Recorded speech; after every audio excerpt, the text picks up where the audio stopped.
hope you guys really enjoyed it too, because that was was a fun, yeah. blast. I'm not gonna lie. That was amazing.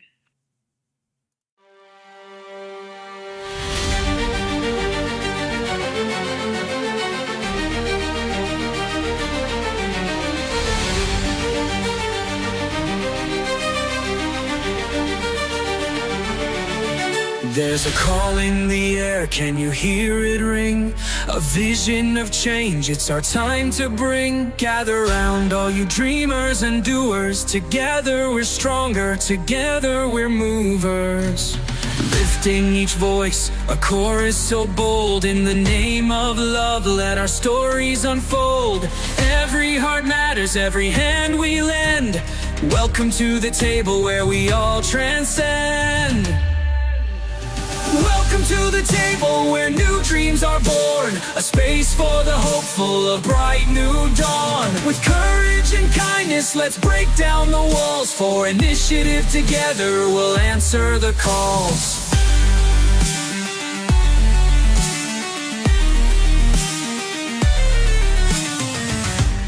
No more division, it's time to unite. Each story, each struggle, it's our shared light. From every corner, let's lift and embrace. Creating a future with compassion and grace. So let's build the bridges, let's cross every line. In the heart of the struggle, the stars will align. The promise of progress with every hand we lend.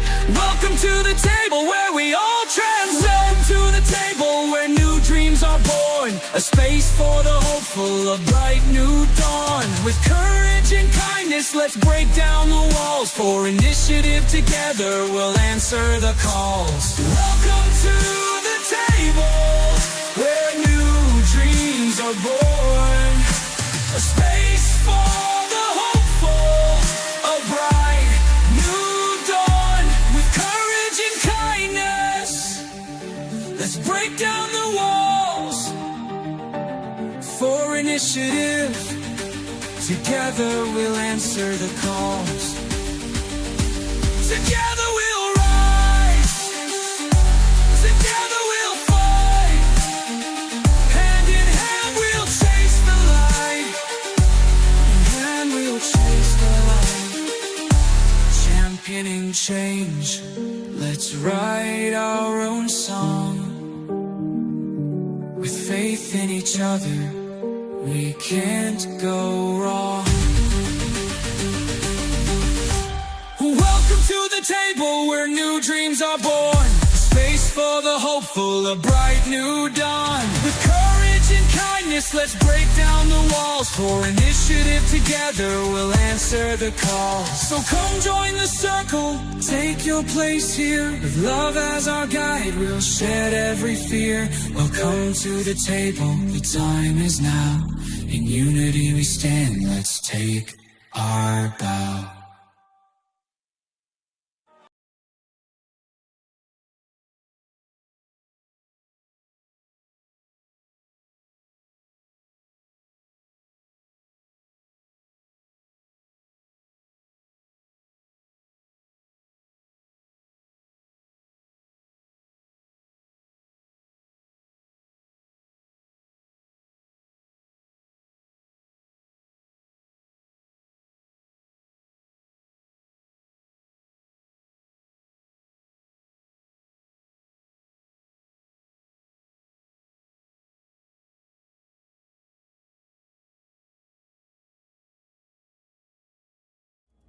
We are back, everybody. We are back. Welcome in if you haven't already come by to hang out. We are going to be running the 32nd episode of Embers in Shadow. I'm super stoked. We're getting quite along the way, and I can't wait to see what's going to happen tonight. You all experienced the Luminous Veil Theater for the first time. Mm-hmm.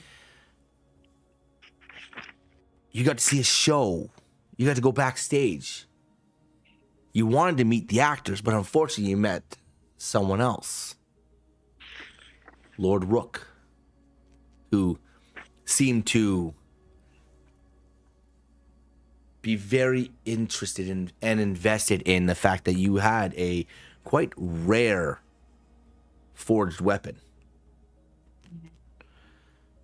And as he was pressing in on you all, you then got an impromptu surprise from Alistar, who managed to confront Lord Rook and scare him away, if you would. They continue to drop some crazy knowledge as to the information that he had and the things that you learned while talking to him about him being Orlana, your parents' friend. He knew Hathor, your father. Almost seems like it was an intricate part to a well-designed plan. And then he also told you that he had come across Clyde about 3 weeks ago. And he seemed to be focused on heading into the woods at the behest of Alian Neary, the head of the council. And that was the last time he had any communication with your father. And as you all got up and decided to leave, head for the door, as you exited his office, the door shut behind you with some immense force, and suddenly the light, something just baffed out.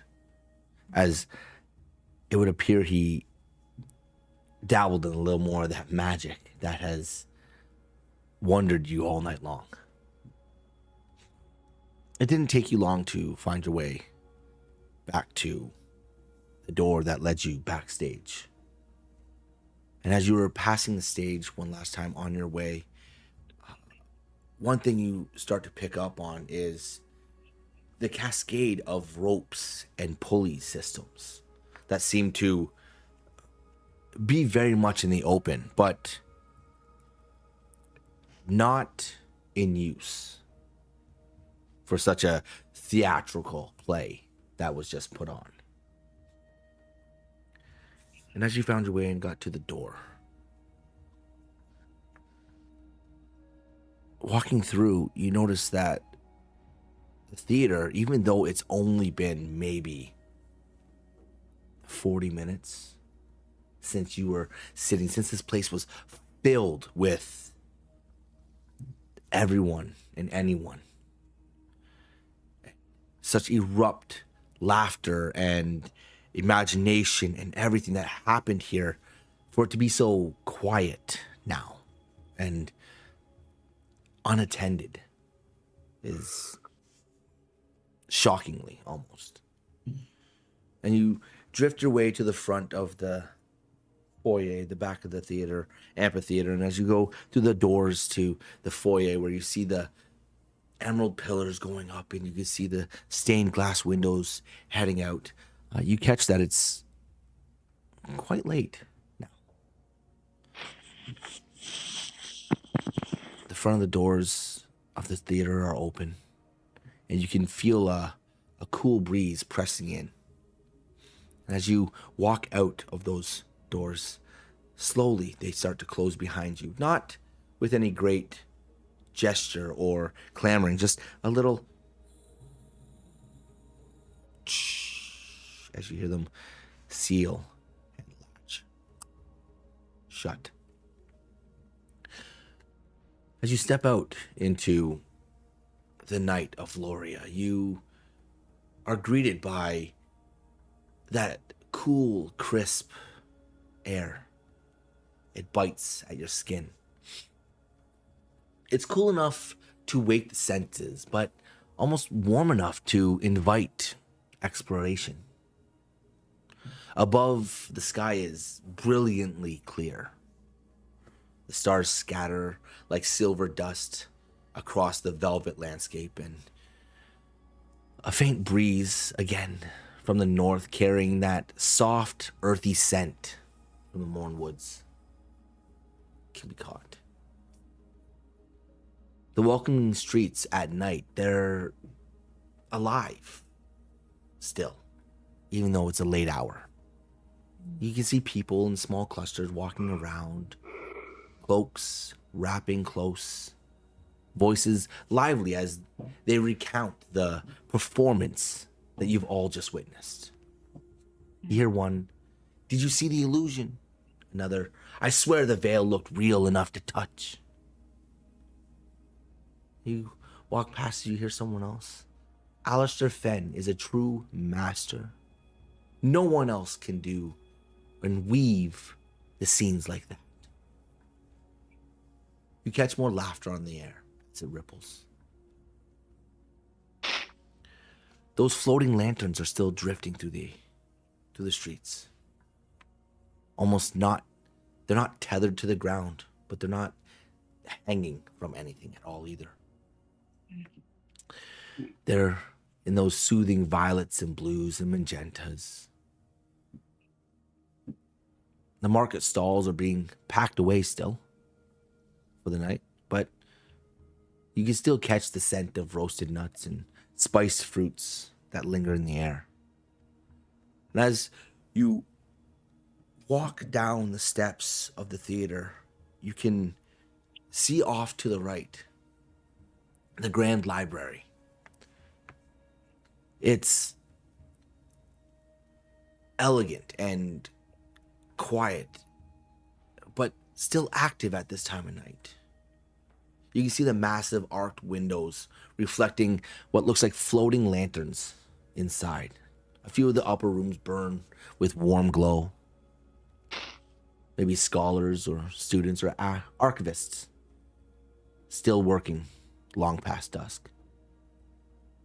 Further down the street, you can see several pairs of Elorian guards roaming, more than what you've witnessed earlier in the day, almost as if like there's some need for more patrol at night.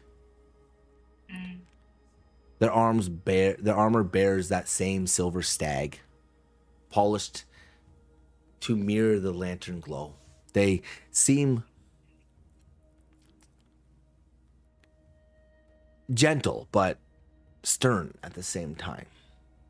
And as you begin to walk towards the market and you're passing the fountain, as a couple of those guards walk past, they just kind of turn to you and give you a simple nod. Fun evening, eh? It is. Did you enjoy the show?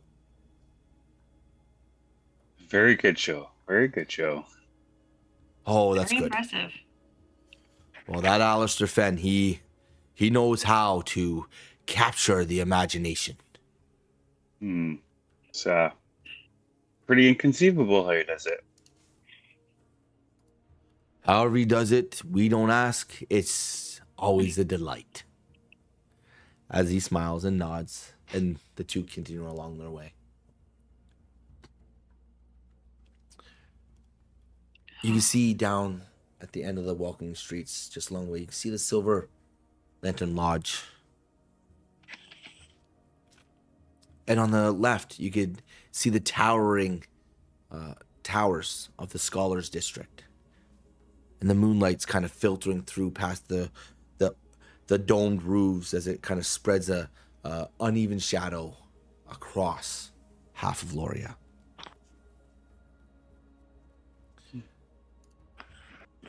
What are you guys doing? Just give a quick glance around to make sure there is no one suspicious following us right now. Give me your perception.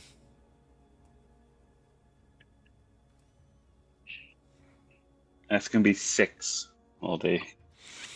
You look around and you catch like the small little groups of people that are talking about the show. They seem happy and excited about what they've just witnessed, and they're still out and about in the night air, as if to wander the streets of Loria is a peaceful thing at night, almost. Mm-hmm. Unlike most cities where usually at night you want to kind of be inside, be warmed up and cozy. This is an inviting environment up here. But other than that's all you see. So far, so it's okay now. Yeah, it's It's an okay for interesting now. evening. Yeah. We gotta remember to keep those knives sheathed. Mm. Yeah, I don't want to cause more problems. Oh, well, what do you think our game plan should be for tomorrow before we go to bed? I think for tomorrow, I want to check out the apothecary for sure. Hopefully get a couple things for our travels into the woods. Mm-hmm. And I also think we need to talk to someone on the council and try to get more information on maybe a more precise location that we can go, like, start at. Yeah. Go see why they called my dad too. Yeah. See, at least maybe, yeah, the reason why so early. Mm-hmm. I'd also like to know what trouble the wolves have been causing for them to put a bounty out on them. Yeah, that's true. So I feel like we have a lot to talk to them about. Yeah. That's mostly, I mean, the two main places I think for me for tomorrow. I don't think it's wise for us to do anything tonight. I think we're still probably kind of jet lagged. Yeah. Look at Hathor, see how tired Hathor is right now. Get on her feet. She got a nap. I got a nap. I'm still looking a little frazzled. I did Yeah. sleep on a bench. So Hey, Upright, too. How did he go from the lodge to a bench? Like, what happened in between the destinations there? I'm kind of curious. you just see a vacant stare as she tries to remember what happened. I'll blink and like I remember waking up, and then I remember waking up, but I don't really remember much in between. Both of those. Huh. Yeah, you'll have to ask Braun, the guy. He was Okay, he was there. We have to find out if they went to the show together. Ah, yes. Totally. It's Yeah. important information to know. Oh, yeah. Life or death. Mm-hmm. Oh, yeah. If we make it through, and we'll dance at the wedding. I don't think we've made a big enough impact to be invited to their wedding. We could always crash it, you know? Yeah. We'd have to know when. They haven't even, like, this is like maybe a first date. Maybe. Maybe. I think we got some time before we have to crash their wedding. I got high hopes for those two. Yeah, I hope. They'd be cute. Mm-hmm. Yeah. I agree. Yeah. Maybe what Braun could do next time too is like bring some flowers. Really yeah, we melt should the give her heart. some tips. We need to figure out what she likes. And what kind of flowers. Maybe we can be his spies. Yes. Some reconnaissance for him. Yeah, we can be hers. We could just bring those two lovebirds together. Yeah. And be Cupid. That's right. As you guys are walking down the welcoming streets and towards the end of the road that leads up to the Luminous Vale Theater, you get closer and you see more of those pairs of guards patrolling around the bigger cities, the bigger streets, and you can see two walking down from the Grand Library. And past them, you can see there's more of those floating lanterns kind of drifting all the way towards the library. And the base of down there seems to be still illuminated, as if like it's not gone to sleep yet. And as you get closer, you hear, or someone give me a perception if you want to try to hear what the guards are saying. Yes. Eavesdropping. Eavesdropping, because they're walking right past you. It's gonna be a 13.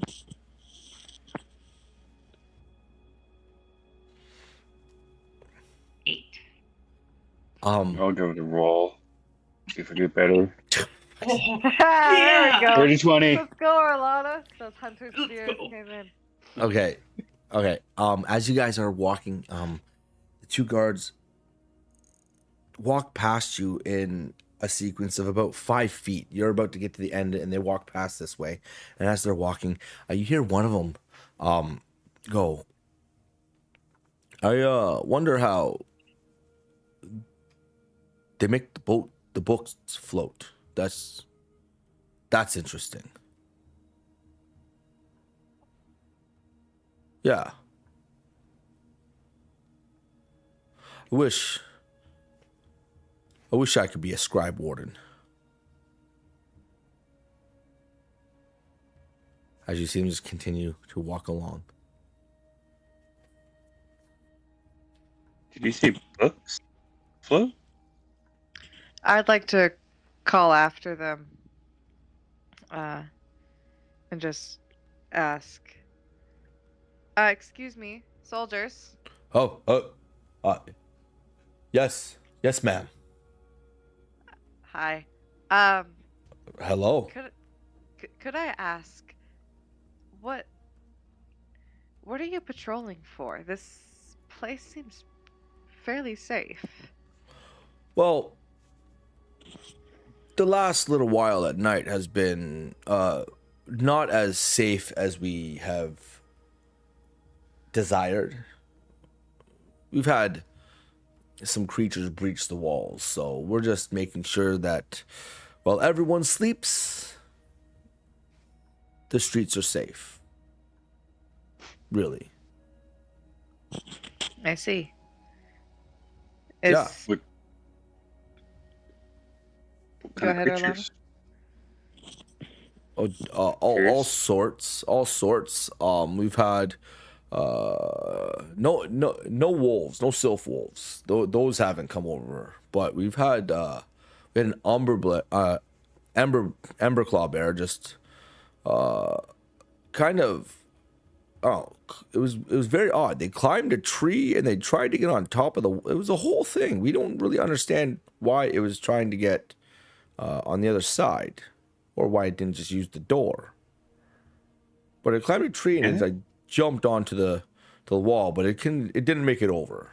And then just some more of the animals from the Morn Woods. They just seem to be birds and little critters and the rabbits and the ones that we keep catching coming into the city. They just don't look themselves. Right. Yes, right, I guess you could say. That's right, like correct, I guess. Sick in a way. The other guard just, right? Yeah, right. You remember that one we found? Yeah. It was. Oh, what did you come across? I don't even know what kind of animal it was, man. But it's. It had some black stuff coming out of its mouth, and it wouldn't stop chasing. Ooh. Like chasing you guys, or yeah, familiar. But it was a small thing, so like we finally had enough and kind of turned around and just jabbed at it. But still, we didn't quite know what was going on because of the black stuff coming out of its mouth. But yes, that's essentially why there's more patrols around at night now. Yeah, that's exactly why, because of the creatures. You just gotta make sure it's safe for you. Do they come at random points of the night? Uh, Or is there like a set time Well- frame that you've noticed? as he looks over at his partner, he's like, well, we only saw the one. And that was about 2.5 weeks ago. We've heard of the other ones. And it's just sporadic. There's no real moment when it happens. It just, like, when we dealt with that, I want to say it was a rabbit. It could have, I don't know. It was small. It was fast. But that was earlier in the evening, like around now, just before high midnight. But the moon was up there. It was kind of, as you see him, kind of like, yeah, early evening, I guess you could call it. And then the Ember Claw Bear was almost morning, right? Yeah. So there's no real time when it happens. It just unfortunately happens. So now we have to be out here when we'd really love to be sleeping in bed, making sure the streets are safe. I appreciate your guys' hard work and vigilance. Yep. Oh no! Yeah. Thank you. I appreciate you Definitely saying feel that. safe with you. Do your job. Hopefully, give him a little pat on the shoulder. Safe patrol tonight. As you hold on, okay. You pat him on the shoulder. First of all, these two guards are like 6'2". Like they're like you're patting him on the shoulder. You're doing one of these. Yeah. You know what I mean? It's not really like beside you. You're like reaching up and doing that. As you do that, he kind of just looks over at his shoulder. Thanks. Yeah. Welcome. Well, if that'll be all, we have to get back to our route. We need to continue, or before the next patrol gets to where we are, then we walk with them, and then we have to run. It's a whole thing. I don't want to have to run tonight, so we gotta get going. Okay? Yeah, no problem. Thank you for Yeah. your time. No worries. Make sure you stretch. Just to Okay. be safe. No, they don't want to run. Yeah. But what happens if they have to run? It's good to stretch. You don't want to pull a muscle or have a cramp while you're running. But if they stop to stretch, then they're going to have to run. They can multitask. They can take a few steps. Oh, hold on. The two guards just start walking away as one looks and goes, "That was odd, John. Very odd. But that's okay. Let's get back to it." As they start to walk away, as you guys are continuing to talk. Yeah. Okay. I'm gonna stare after them as they walk away and look back towards Orlana and Ronnie like, I hope that doesn't reach the wrong ears or questions. That is true. Kind of look around. Never know who's watching. You want to look around That's again? true. Yeah. As Good. Give me a perception. Now we're worried about what we tell people. 14. 14. Again, in where you are right now, you guys are right here, by the way. This is where you are. Okay? From right here, all three of you can see the guards that are walking this way. You can see more guards coming around up this way. Okay? You can see this right now is like the entrance to the Grand Library, and you can see it from about where you're standing there now. It's about 40 to 50 feet, and you can see clearly at the front door it looks like there are guards stationed in front of the library. Not moving. And for the most part, it's almost as if since you've been walking down here, that's the second patrol you've seen walking down this way.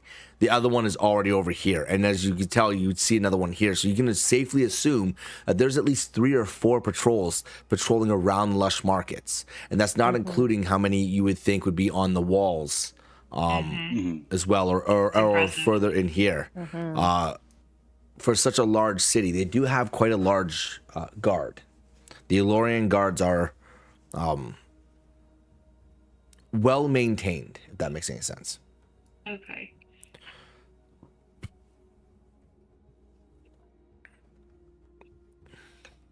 Do we want to see, because you said the Grand Library looks open? Yes, it still looks like the bottom. It's like, so when you're looking at it from where you are right now, you can see up at the top here, like there's some windows that have lights still in them, as if like you were to look at a sky rise and see lights just sporadically throughout. Like it looks like they're still active. Yeah. You can definitely see that. And at the very bottom, the lights on the bottom are all illuminated all around the bottom here and all around the bottom here, and you can see guards in by the stairwells. Right here up, because there's a stairwell that starts right here and goes all the way up to right here to where the doors are, like a rising stairwell that goes up into it. From where you are right now, you could see that. The ambiance you get from it is like as if a skyrise, the lower part of the building has its lights on still. It gives you the feeling that it could be like you could go into it. But like you're not 100% sure, because it could just be like it's being such a large building, you wouldn't snuff out all the lights in the building. Does that make sense?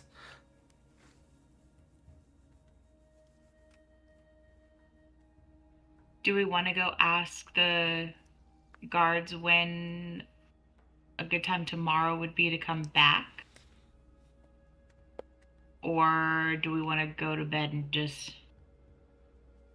Well, we might be able to ask the innkeeper too. We can ask Cyrus. You also mentioned that it might be safer not to look around too much at night, and I'm starting to agree with you. Yeah. Yeah, I don't like the feel of the openness, even if it does feel safe. Yeah. Well, we can head back then. Just continue on to the inn.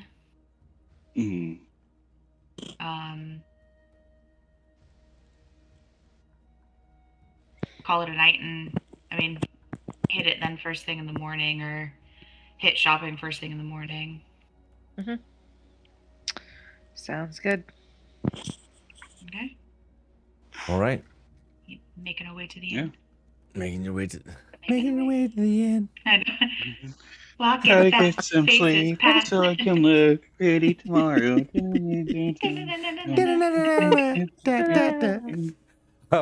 You killed my father. Oh my goodness.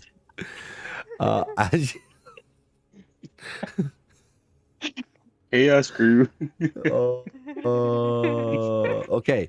As you get closer to the Silver Lantern Inn, you can Silver Lantern Lodge. Oh my goodness. The night has started to deepen into a little colder, a little quieter, almost like people are starting to retire to their homes and such. As you get closer, you just feel where I lost my spot. Only a few, like, you feel that the stars are starting to like almost go to sleep as well. They're starting to like kind of drift out and smooth into the night sky. And as you get up close, you can see Braun is standing out front. And you see Cyrus in the doorway. Put my hand to it and stop him. Hold it. And we can duck behind. Is there a barrel we can hide behind?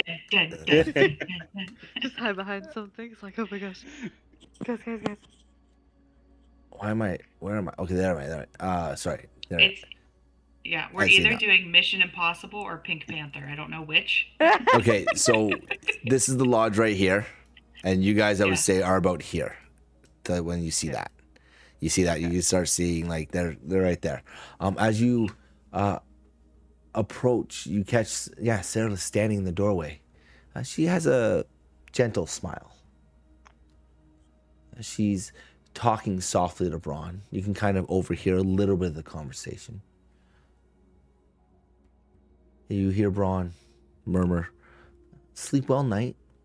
Sleep well now, Saralus. Don't stay up reading the whole of that new tome you have. You've worked all morning." And you see Saralus give a small smile. "I make no promises, Braun." And as you are you trying to hide right now, or are you just trying to like kind of distance yourself from the thing? I think just. I think we just stopped. You just stopped and you're standing there? Orlana's like held out her hand. I think we just stopped. Okay. Yeah, like We're not the smartest bunch on this. There you go. Yeah, we're like, wait. As Just watch. you see Braun, should I help and send a message to him? Say, "Kiss her, you Do fool." not send a message. as you Do see not send a Braun, message. No.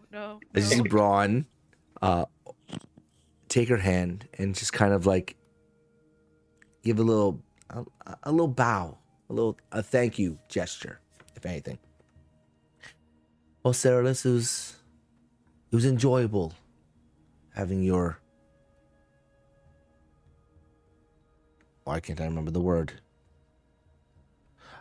Having your company tonight at the theater. And thank you. As he lets go of her hand, he takes a step down from the stairs. And he turns and he spots all three of you. Just staring. And he I'm just just gonna whistle. he just do you whistle? Yeah, you Oh yeah. Oh, 100%. As you see this awkward smile come across his face, as he just kind of gives you a polite nod of recognition and begins to walk south. Saralus also turns and she spots you as well. And she gives a soft smile in your direction. You hear, "Welcome back. That was amazing, wasn't it, tonight?" It sure was. It was. Wasn't bad. Well, I was definitely impressed. your rooms are all set and ready for you. Okay. Thank you. Thank you. How Get was a- your night Yeah. What's the scoop? with your escort? Ooh. She blushes. Her cheeks go a little bit rosy red. They really stand out against her pale skin and her silver blonde hair. Did you just spit your drink out, dude? No.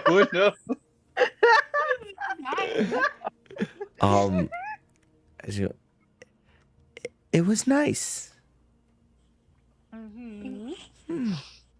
Yes. Are you two hitting it off? He is very, very polite. It's good. Okay. Good. Too polite? Do we like? Can his you be too polite? Question? The way you said it was like, well, he's very polite, but. Uh-huh. There's no but. Oh, okay. Okay. That's good. We were just a little worried that maybe he was being too polite, because that's the thing. I did not know this was a thing. But I didn't know either. I didn't know you could be too polite. Mm-hmm. Yeah. Me It's and okay. Johnny You're not there. You're we good. sure look like. Yeah. as Saralus just turns, she leaves the door open as she, well, I'm going to retire now. I am quite tired, and as you all heard Braun say, I have work in the morning. Hope you have a good rest. Oh, Silas, you got a new book. What's it about? I'm sure elbow Ronnie. I'm sure Ronnie would love to hear about it. I was gonna grill her in the morning. She really seemed like she wanted to go to bed. No, it's okay. We're all awake now. I don't believe that you are awake, but We're all You, awake you, now. you still have like bags under your eyes right now. You look like you've been to war or something. You look My eyes still twitching Beat. a little bit. Just It's fine. you're like twitching and all that stuff. It's just absolutely Yes. just nuts. That's fine. What are you talking about? No, I want to know. I want to know about the Saralus book. I'm isn't even there. Ronnie- She's talking to air. I'm sure Ronnie really wants to know about the book because Ronnie likes books, and I'm sure she just really wants to know about the book. Right, Did Ronnie? Sarah's really leave and Hathor's really talking to air or is it? No, that was just. I want to see this. Oh my goodness. Oh my You need goodness. sleep. No, but Ronnie, right? You want to read the book. Yeah. You want to hear. I'm saying you want to hear about read the book. Right? read it. No, hear about it. Hear about it. I mean, I'm always intrigued about books. That's why I asked. That's why. I do appreciate that. As she looks at you. Well, I got it from the library earlier today. Oh. It's Uh-huh. called Whispers Beneath the Bots. Beneath the Whispers beneath. The box. No, the bots. Like the like the woods, the you know, the environment out in the morn. Dog. Ah. Well, what's it about? Yes. Oh, it's just parts. I guess it's like a short travel guide in a way. It just tells of cool and interesting areas of the Morn I'm gonna woods. look hard at Orlando and Ronnie like, see? Like, Okay, the one time you ask about a book and it's helpful. This is not mean. But yeah, I love to learn everything I can about the Morn, and this just seemed like a good one. And well, I believe Lysander said it would be a good read.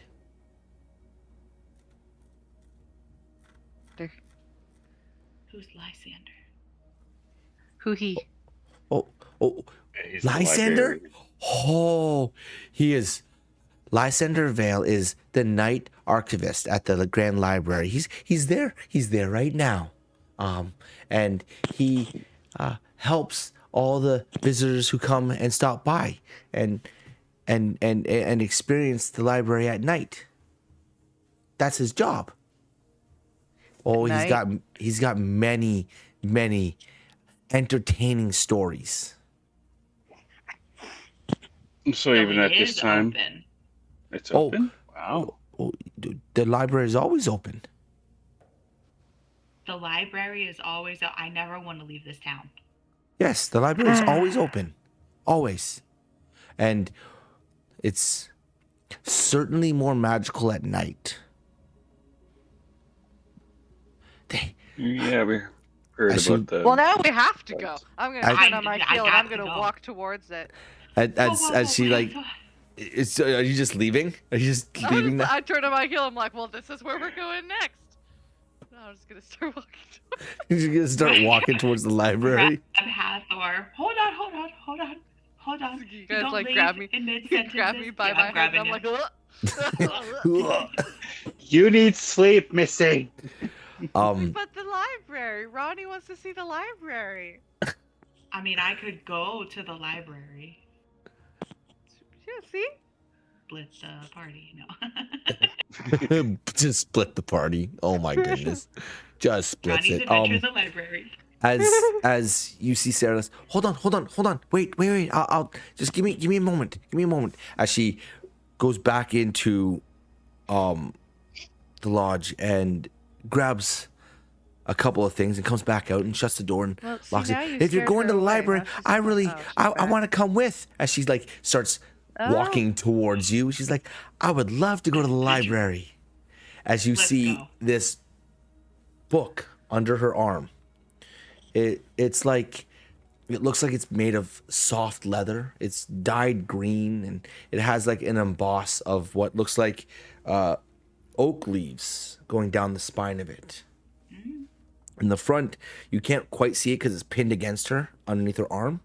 In the front, it looks like it has a intricate design on it as well. Is that the new book, or are you returning an old book? Oh, this is the new book. I was thinking maybe I'll read it while we go through the library. One second, Sarlis. I'm gonna put my arms around Orlana and Ronnie and turn us around. Be like, okay. If we're gonna be looking for information, I can distract her while you guys read the books. I think the book she has is going to distract her enough. I don't think this is going to be a problem. But I don't. She want could be to the read wing books. woman. Or But Ron. she wants to read books. But I don't. Okay, I'll stick with her. You guys Okay.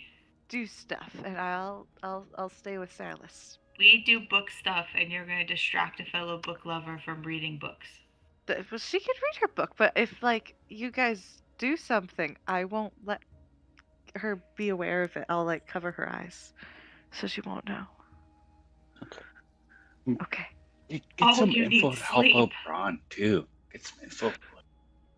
I could do that too. Well, Yeah, she's not do- reading. Do that, but Okay. this is gonna be so bad Why? This is gonna be so good. because you need so much sleep. I'm fine. You just said you're gonna cover her eyes to stop her from whatever mischief we're gonna get up to. It'll work. She won't see How about we switch? I'll hang out with her. You get like a little bit of sleep, then we can rotate and But switch. what if I wake up and you're gone? As you guys Where'd it are go? having your little conference, Sarlis approaches and just leans over. As you see, like her blonde silver hair just kind of like drape down and hang as she just looks over at you guys. Are we going, or are we? Yeah. We're going. Yes. Is everything okay? Let's go. Yeah, Yes. we just need Everything's peachy. As she quick. pops back up, you see this big smile on her face, and she's just like, "Okay," and she just starts walking towards the library. Run after and like walk step by step with her. Like, all right.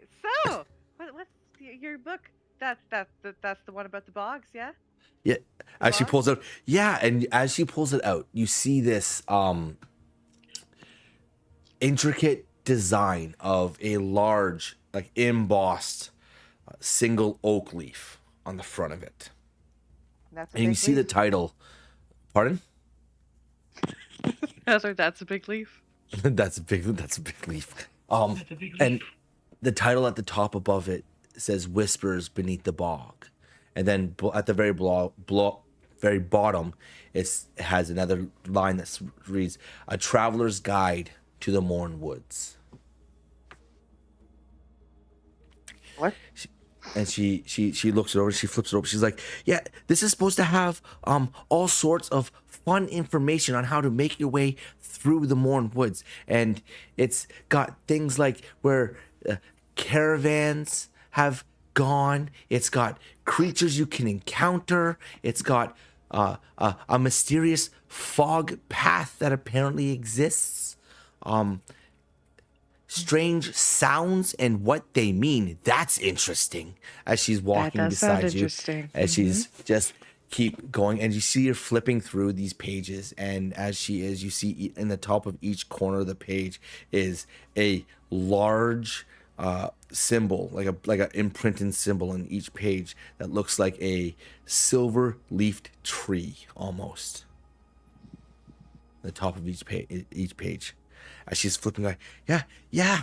So, and then Alistair said that there's other books that have to deal with the Morn Woods in the restricted section, and those are, I want to read them one day. You say Why do you- Alistair? Sorry, I'm sorry. I did not mean to say Alistair. I meant to say Okay. Lysander. My bad. I mixed up the name. My bad. Lysander. Okay. Lysander said there's. rabbit trail. There's I revoked my. Did you say Alistair? you don't catch that. 2 weeks later, she's written 19 notes going down into her book down the wrong path because I mentioned the wrong name by accident. Alistair knows stuff. I know he does. I don't know about Alistair the equals library, Alistair. BBEG. And it all becomes How paranoid canon I because I am. have to put it in now because we've gone down that hole already. We've chased that rabbit. I mean, Um, Hathorn's. I'm so tired right now. That's what I hear. I'm just like, did you say Alistair? No, Lysander. Oh, yeah. Yeah, Lysander. Oh, wow. Okay. Yeah, I could have sworn. I'm fine. I'm fine. I could have sworn. Okay. He's such a fun fellow. That's cool. As you see, like I'm just very absent. kind of saying like these a things, like, wow. glow come over her when she says that. Hmm. Oh. There's a walk-in with Ronnie falling behind them.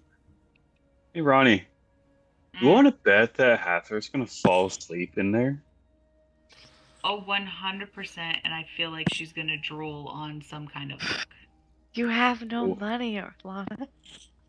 I have a She gold. has a gold. I'm not broke. As you guys Oh, are we walking could bet. down, go ahead. We could bet punches to the shoulder. I like that. Okay, let's pick the The wager on the monk says hours to the she's ranger. been- You To the- guys can't even throw a punch. Oh my goodness. I'll have you take that back right now, Missy. I will. You see Ronnie fits up. Take it back. I dare you. I'll show you. Oh, no. I'll just eye the fists, shake my head and walk away. Keep walking with Sarah. It's like, Don't get mad just because someone said I was a good fighter. Oh, We need sleep. You want to take that We back? need Rob? sleep. We're about to get into a fist fight on the road. I feel like right now I could take you.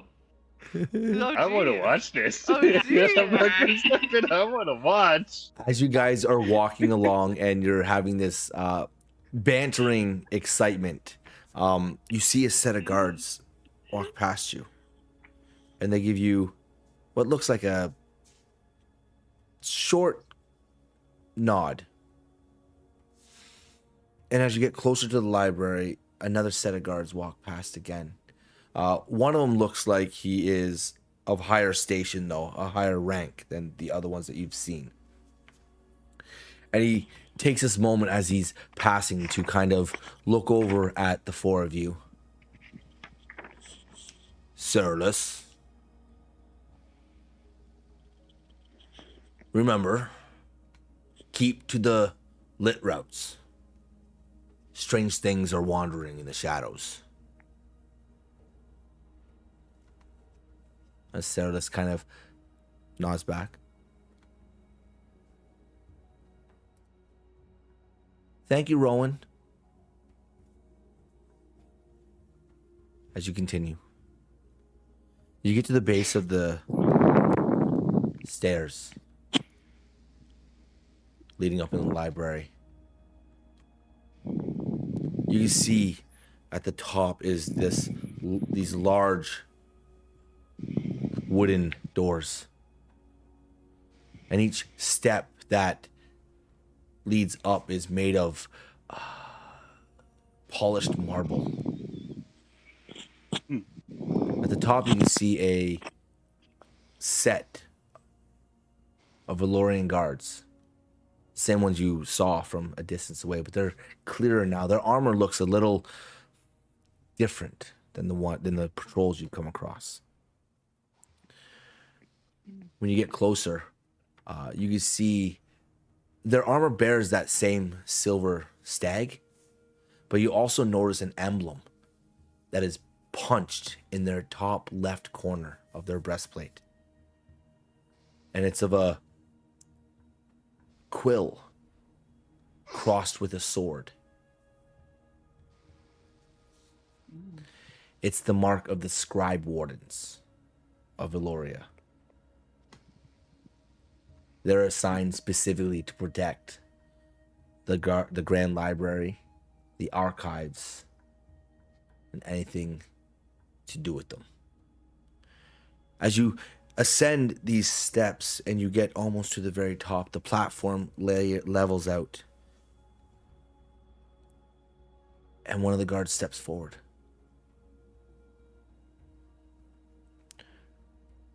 Evening. What brings you this late hour to visit the library? What business do you have? Double Ronnie. We heard it was a sight to behold, and we're looking for knowledge. Yeah, she likes books. I love books. Well, that would be correct on both accounts. The library is open until the second bell, when it doesn't quite close, but it's recommended that you make your way home. And how long do we have until then? As he looks up at the door, and you can see almost built into these large wooden doors that have intricate vines like carved into them going down. You can see across the whole top is like a sundial, if you would, in a way. And you could almost see, like, as it's there, there's a shadow that's kind of protruding onto it. And, like, if you look closely, it's moving ever so slightly as the night drifts on. Looks up. Well, it's on the left. You have about 2 hours. Give or take a few minutes. When that shadow gets down over here, that's when you want to watch yourselves. I guess midnight. Okay. All right, then. Okay. Now, the library's still open. It's just not recommended to stick around. Are there That's all. ghosts? Oh, don't ask that question. Oh. I can't say for sure. Oh. I've never seen them. I've always been stationed outside. Oh, fair. Rick, though, as he looks at his partner, Have you seen something, Rick? Rick kind of looks over at you. I've seen a lot of things in life. Some I want to talk about, some I don't want to talk about. This would be in the Guess pile what? if I don't want to talk about it. As he looks at Greg. Come on, Greg. Like, can you just... Please? As he goes back to looking forward, holding his halberd, standing at the top, he's like, I just want to make it through the night. All right? Craig looks back at Rick. He's like, okay. Anyways, library's open. As he turns to his side and he kind of like gestures. And as he does, you see the little emblem on his breastplate up here kind of like light up almost as if it connects to the door, and the door just goes and slowly opens.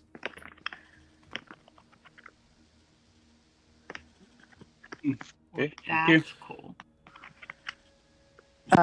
As we're walking in, I want to look behind everyone, and I want to see if anyone's watching us as we're going in. Okay. As you walk past Greg, he just simply nods, and you hear from the other side Rick just go, "Mind yourself. Some of the wings are closed for restoration, and some of the tomes are not fond of being disturbed after hours." And the way he says it is almost like it's rehearsed. Mm-hmm. Something he has to give you guys, has to say, to basically protect their butts. Keep your hand inside the vehicles at all times. Hather, please give me a perception.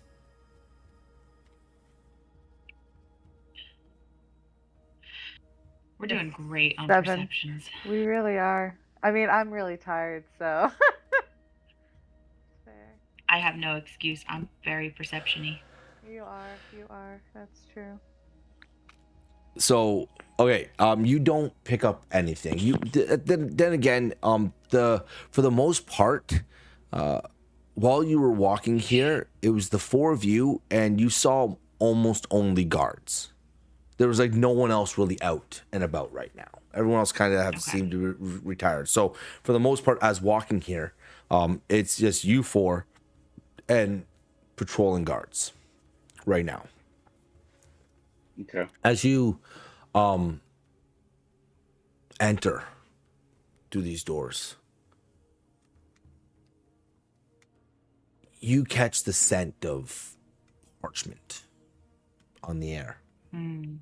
And as you enter into this vast entry hall, you can see vaulted ceilings with what look like painted constellations. You see shelves spiraling upward along all the walls around you, just layered with books. Oh. The amount of books that you see in this one room alone triples, even quadruples the amount that was in Durnrath's library. Easily. You see the same hovering lantern lights that kind of drift through the air. In the distance, you can hear the creak of what can only be rolling ladders echoing as if someone's moving about in different sections of the library. You can hear murmurs from archivists and librarians alike tending to their work. You can hear pages rustling. I can't pronounce that word. Making noise through the library, as if someone's reading aggressively sometimes. Been there. Almost as if it's like magic, you see what looks like a stack of books floating from one side of the shelves to the other. Do you know how handy that would have been back home? That is amazing. I told you, Ronnie likes books. You see, I just see all of this and I'm just like, meh. You see marble pillars that go from the floor all the way to the ceiling for their supports. They're veined with what looks like glimmering streaks of violet quartz that catch in the lantern light. On the vaulted ceiling above, you can see what looks like a mural of Umberfell. You see the outlines of the mountains and the oceans, the sprawling forests, the dunes of Morthar, the cliffs just south of Eloria.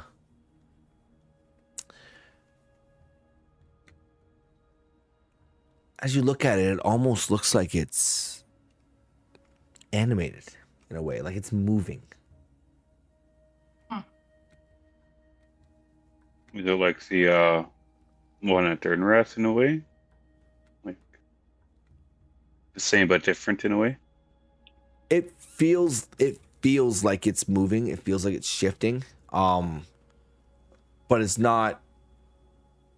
It doesn't look like it's telling you information. It just looks like it's kind of animated with the night, as if like it's kind of moving and shifting as the night goes on, kind of like okay. yeah. Okay. Around you. Go ahead. I was, for magic not being a very popular thing, I have seen a lot of magic going on tonight. Oh no. You're muted. Oh, Hey, check. 1, 2, 3, Good, check. good. Yeah. Okay. Excellent. I'll just say it's weird.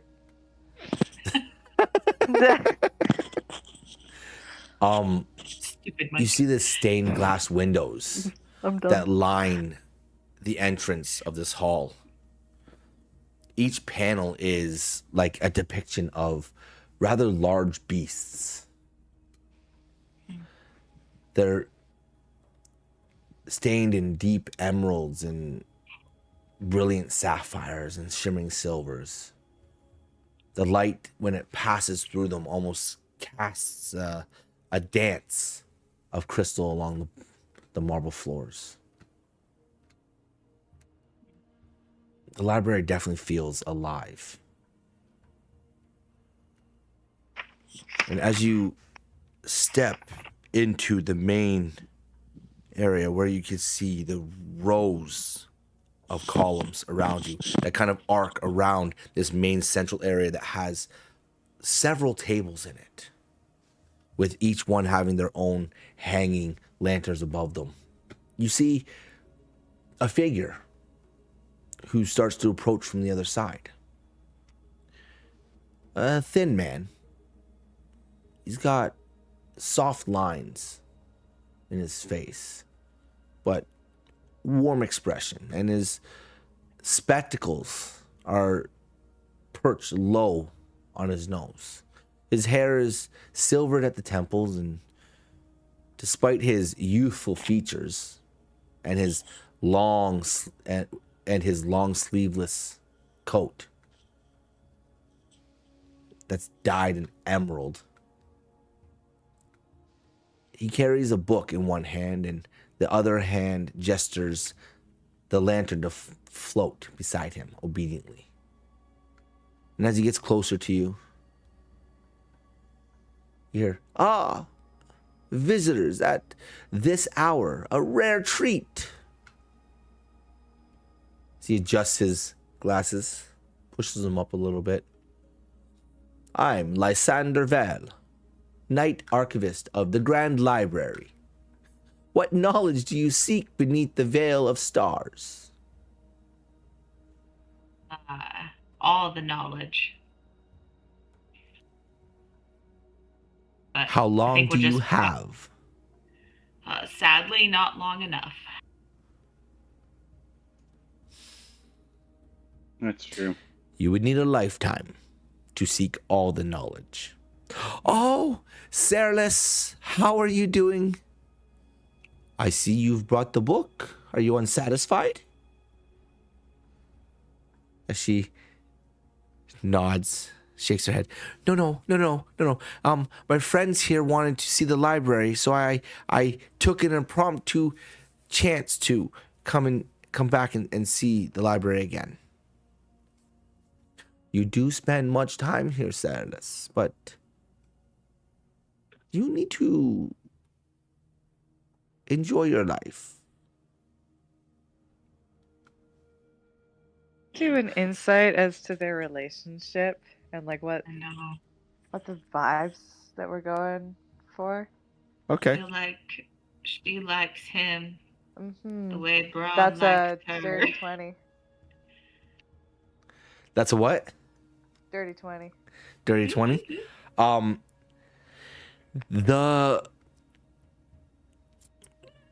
What you glean from this relationship is almost a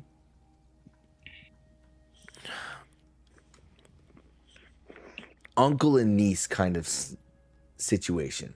A mentor to a young pupil. You don't pick up much more from that. They've known each other for quite a while, and Saralus definitely seems like she is invested in knowledge and books, and Lysander, who has spent his entire life working as an archivist in this library. They would know one another quite well.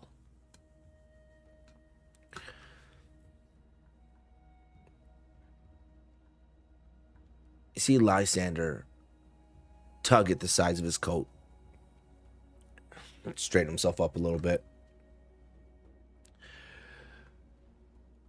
All right, well, if you all would be so kind to simply put back whatever you read, that would be great.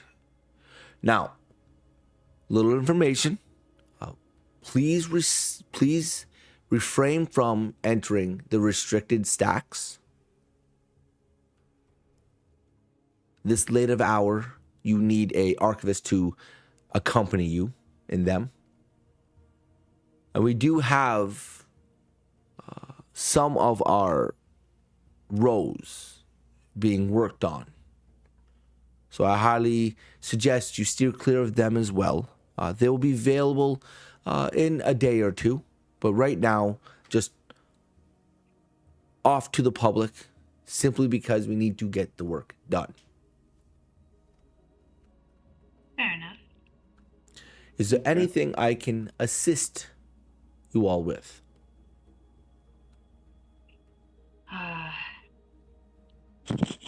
Info on. I'm gonna look for info on the white stag of the Morn Woods. Me and Sarah, let's just need a quiet place to chill and read her new book. Right, Sarah?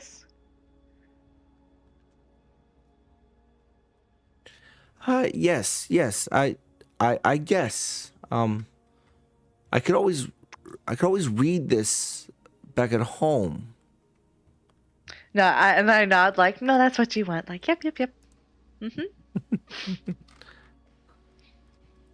We're gonna read the book. Intimidation check. Oh my goodness. As you request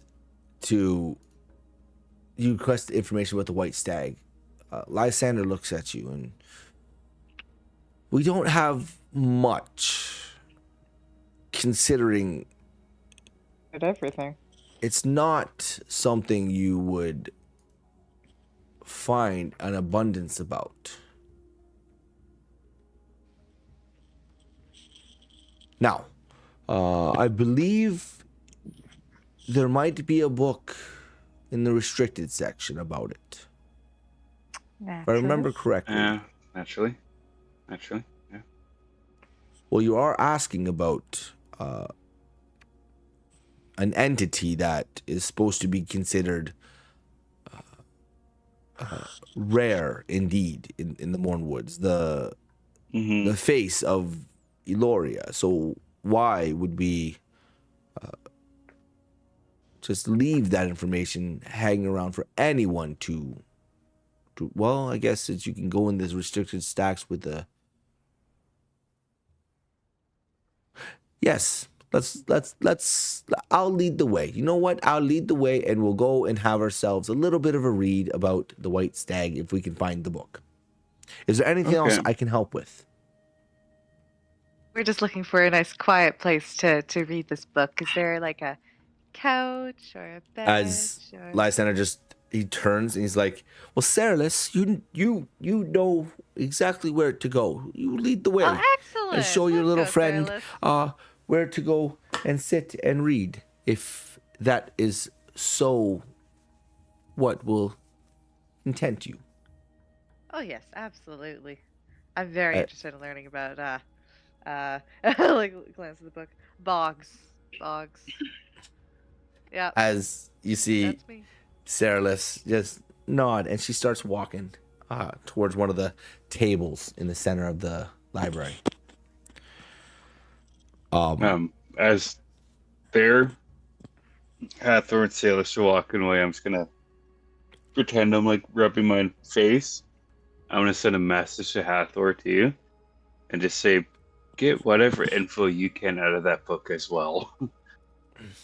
Like, so we have more info on the woods as well.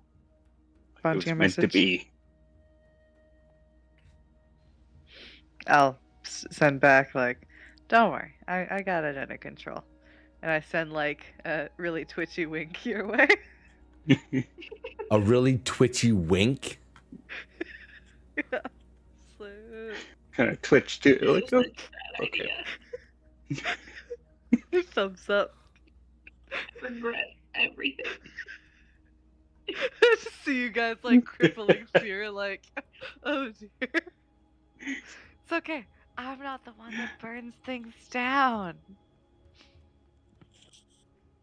As I'm not taking the one that that one with climbs you. on bookshelves and breaks them. Hush. as Both you of you, not here. as you get into this little shindig of an argument through messages, Lysander just stands there. Are you two ready? Yes. Yes, sir. Absolutely. Well, then let's press on. The night isn't getting any younger. As he leads you towards what looks like a spiraling staircase that kind of goes up on the left. And it's not a tight staircase. It's more, it is wide. So it does take you a little bit to go up. As you get to what feels like a third level of this library. And as you get to the top and you land on this platform, you see what looks like one of those ladders that comes swinging along. And you see there's someone on it, as if like they're pushing themselves and riding the ladder along the edge of the stack of books. And Lysander turns to his left, and you see what looks in front of you, a large wooden door. Above it just says restricted. As he walks up to it, and he kind of rubs his hand along what looks like the upper left side, and you see what looks like that same symbol, the quill and the sword, as he like illuminates it, and it unlocks. And the door opens. And as you walk in, this section isn't large. It's a medium-sized room, if you would. About 30 feet deep, about 15 feet wide. It's got shelves on either side going all the way down, and then a shelf along the back of the wall, and in the center is a two-shelved bookcase going all the way down. At the very end of that bookcase, there is a desk that sits, and there's chairs on either side, enough to sit 6 people for anyone who would be in here looking to gain some knowledge. Well, this is the restricted section. May I ask what it is that you aim to glean other than information of the white stag?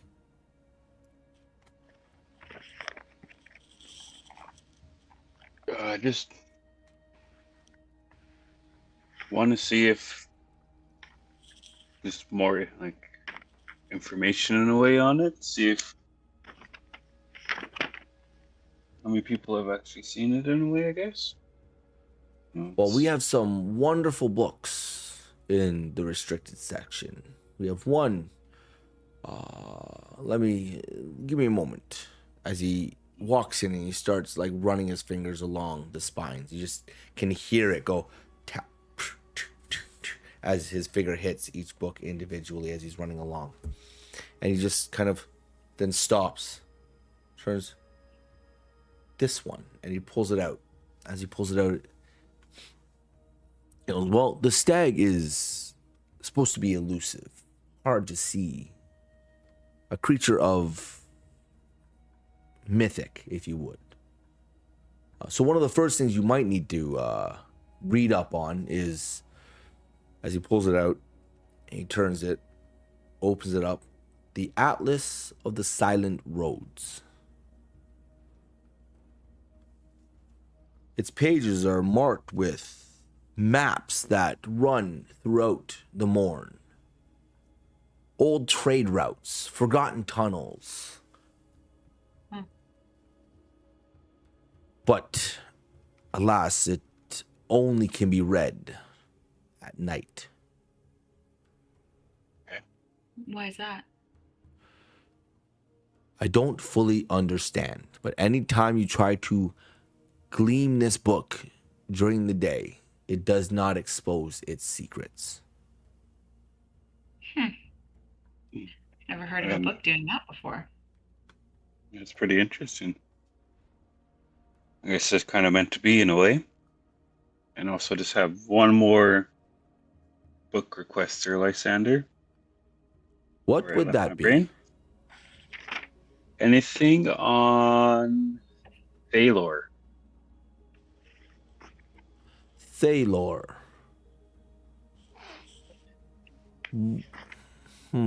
Or That would be... It doesn't ring any bells. No? I don't think we have anything on a Thalor.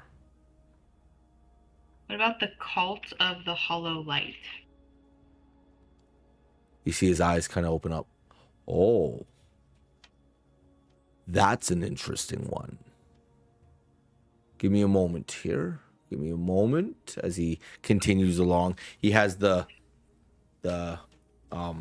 Atlas of Silent Road still in his hands as he walks along, and he places it on the table at the end there. And he walks to the very back to the wall, table. and he and he runs his fingers along the spines again, and he suddenly stops. He taps on this book and he pulls it out. And he opens it up. He looks at his... I don't know really of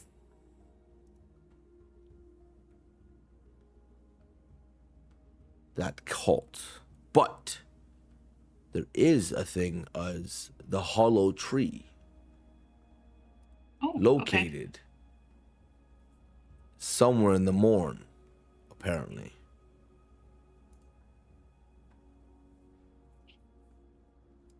It's supposed to share some sort of bond with most of the magical and the mythical creatures supposed of the morn. You know, the stag and the sylph wolf and that. Things we can't really fully explain. I would love to read up more about that if you have anything.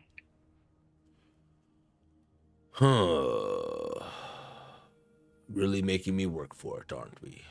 All right.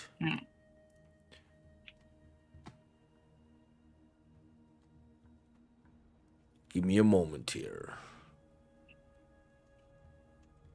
Take your time. Yes, indeed. As he shifts to the other side of that back wall, he runs. This is it, the Mornwood Codex. It's compiled of information gathered from explorers, hunters, seers, few less sane voices, if you would. It contains maps and old paths, ones that shift with the seasons or the will of the forest, apparently. A way to find the tree, I guess you would. Okay.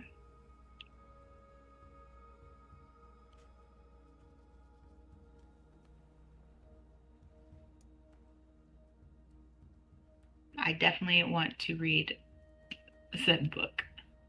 Yeah, the one he grabbed me definitely. He places it down on the table. The binding itself is like a thick slate green leather. And the name of it, the Mornwood Codex, is etched in like a silver ink.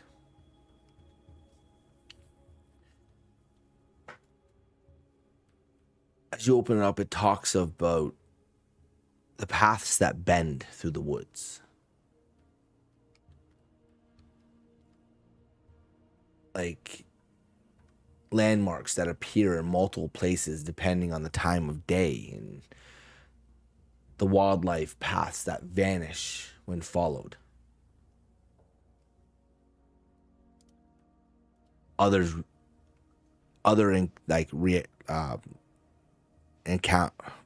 Recounts are of deja vu, seeing the same tree pattern multiple times. You see one written at the very bottom. You see a sentence. The Morn woods are caught in a mirror, but persistent fractures of space, an echo of great wounds and deeper within.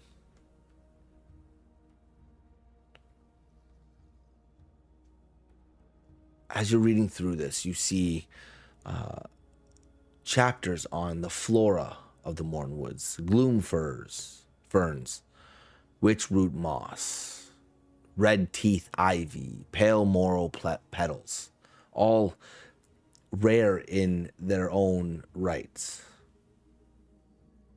You get descriptions of each of one of these flora. There's a special note also written at the bottom of this chapter. Trees within the deeper morn hum faintly to those sensitive to magic, as though carrying memory or warning. This book, as you're reading it, seems old. Like very old.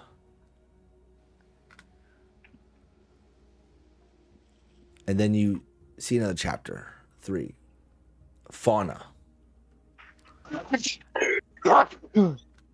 Bless you.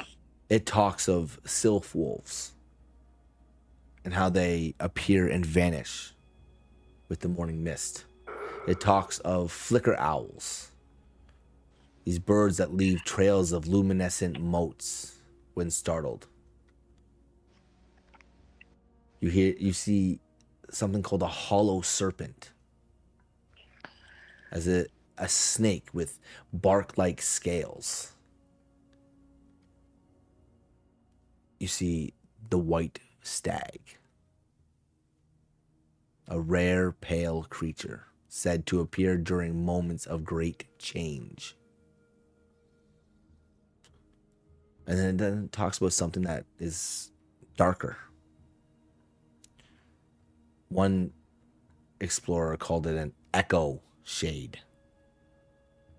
Shadow-like beings seen only in peripheral vision.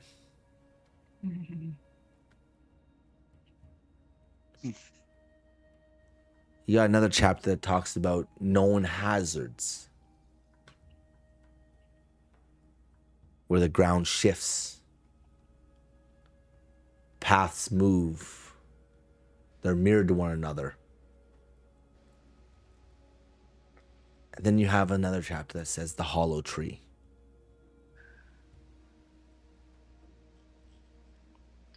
where when you find it once, you can't take the same path to find it again. That it is believed to be the heart of the morn, connected to something older, believed to be here longer than anything else. The first tree, if you would. They say it's massive, old beyond reckoning, with a hollow core that descends downwards. You see a controversial hypothesis at the bottom. The hollow tree may serve as an anchor, either holding something in or keeping something sealed.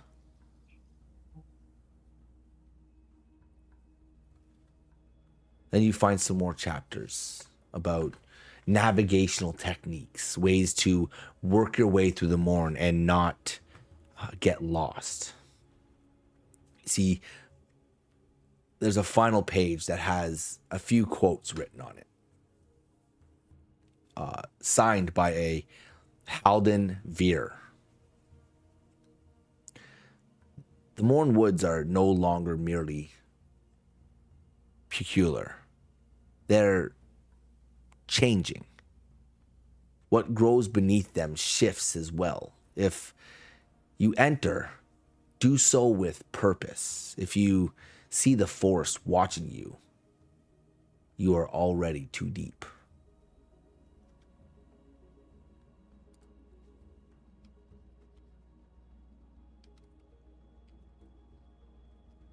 I'm back.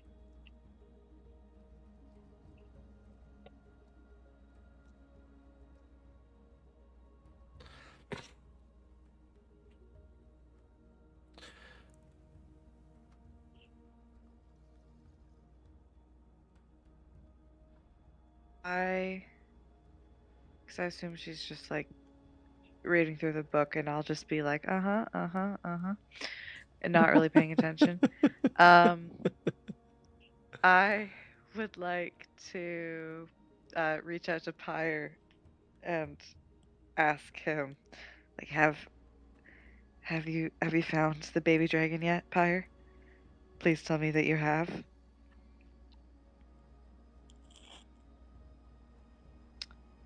First, it's silence.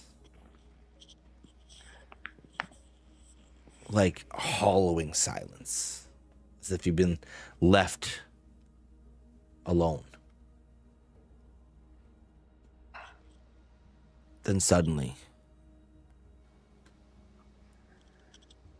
no. What do you mean, no? Oh, man. I mean, no. It was here, and now it's not here. What more could I say? Oh, dear. Well, if I'm being honest, we haven't been particularly looking for it either. Pyre! It's I told you to look for it! annoying. I wanted some peace and quiet. Well, I wanted the baby dragon found. It's annoying that you haven't found it yet. It's a baby. And it's important. Pyre? Listen. Do you have a younger brother? Think about it. You know for a fact that I don't have any siblings, Pyre. Exactly. So you don't know what it's like to be jumped on randomly while laying down. Do you have siblings? Well, yes. Wait, what? How many do you have? Well, Do you there's have parents? Rigor, Do you have... Oh. and then there's that one. Pyre. Don't know what to call it yet. Oh, Hasn't no, it been doesn't have assigned a name. No. Well, I have a gut feeling that it's heading to a place that it should not be. And at the rate that you guys grow, by the time it gets here, it's going to be not hard to miss. You think it's going to you? That's Not gonna to be funny. me. That's right. Thanks, Pyre. Thanks. Oh. It's going to be great. I kind of wish I was there now. because that's gonna well, be you should exciting. totally come. It's gonna be real intense around here in the next little bit, Yeah. and I'd appreciate having you on my back. Or Would he even being on your have back. Wild Oak be pissed at me? No. No, He's thank you. already. Isn't he already ticked that you lost the baby dragon? I want to say he doesn't know. How does he not know? That's his whole job. Well, he hasn't said anything. Oh dear. You know, for a caretaker, he kind of sucks.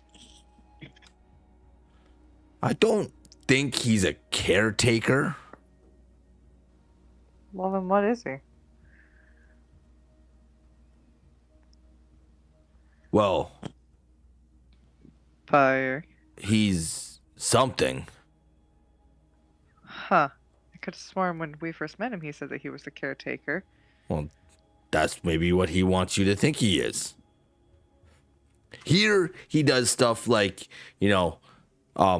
teach us how to hone our abilities, which is good and all. We could learn them on our own, I guess. But in Umbral, that's a whole nother situation. I see. Well, how are you and Rigor holding up then? How's the keep? Well, it's good. Talk it won't shut up though. Well, that's nothing new. It's You should- rather lovable. She should be more like Muka and just leave us alone. Muka talks to his books. I don't know which one's better. If she's talking to you or her food. I'd prefer you. Well, in Umbral, she would be the food. So, Oh, hush. Gosh. Will you let that go? You're not an Umbral right now, Pyre. I understand. I understand. But it's frustrating sometimes. I'm sure. Are you eating enough? Are you sleeping well? I guess. Okay.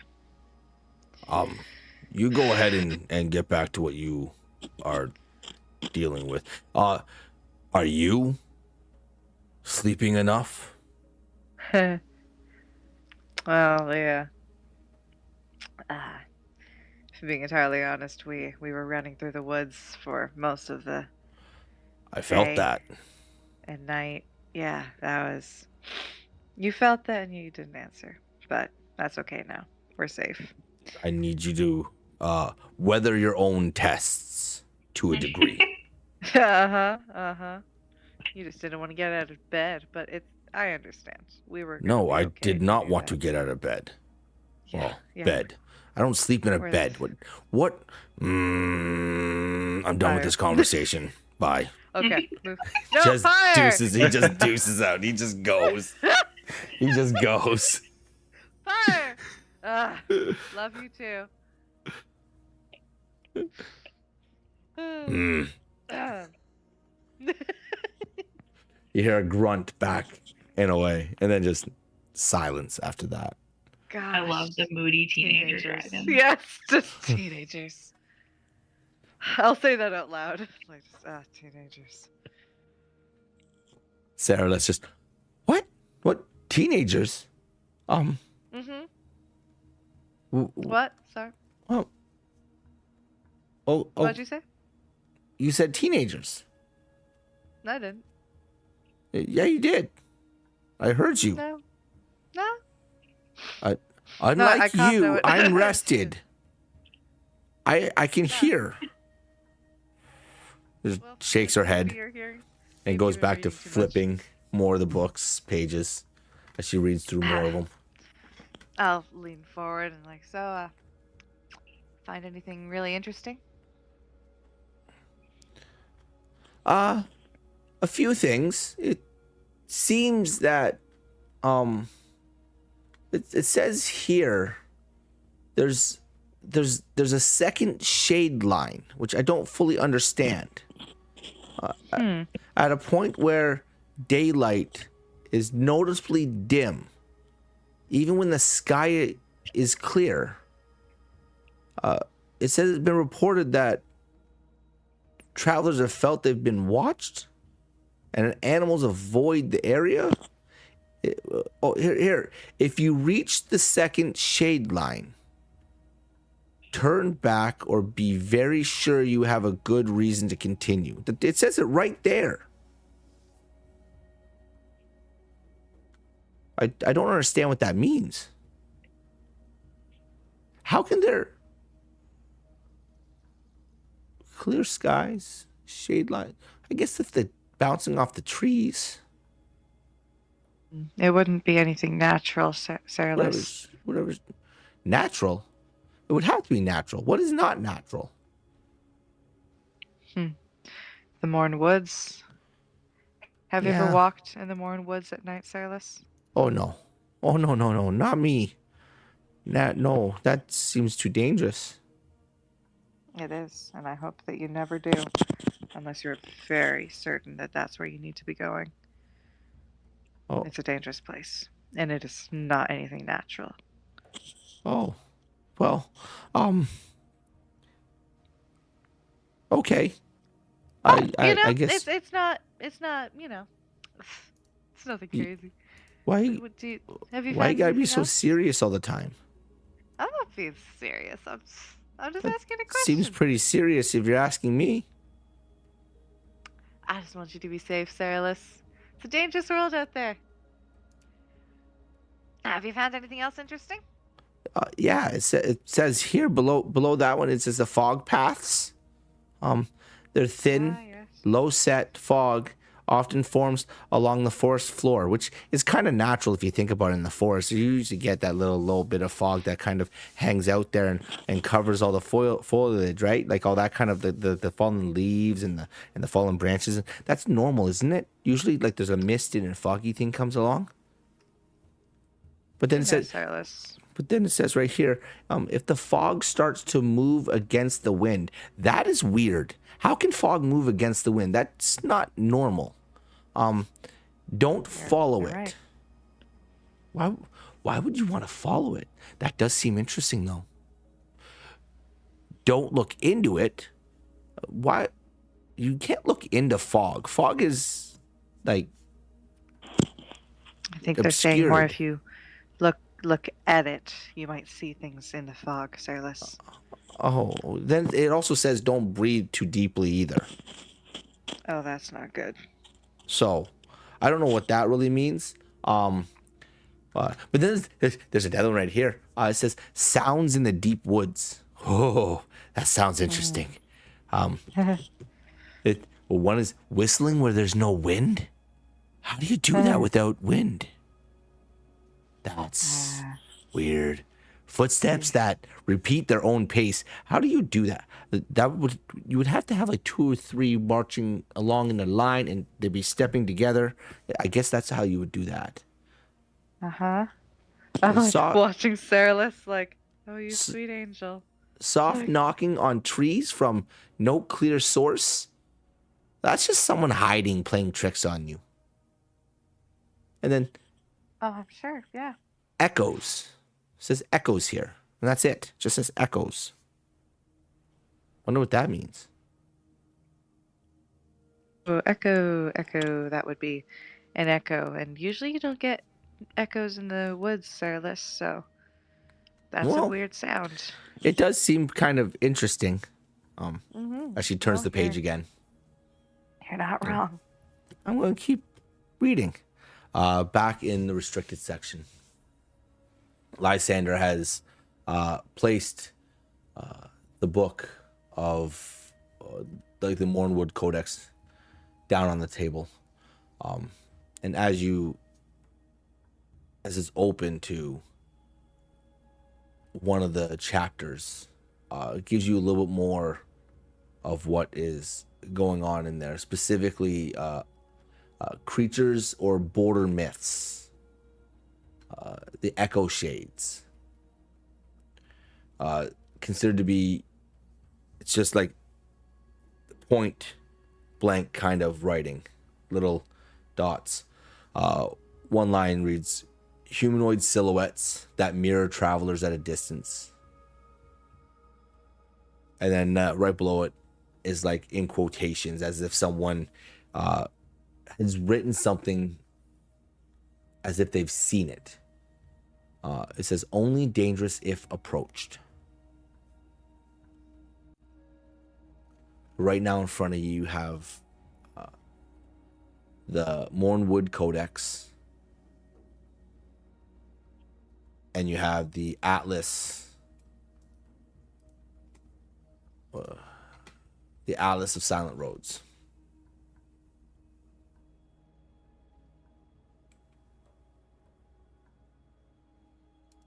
No. You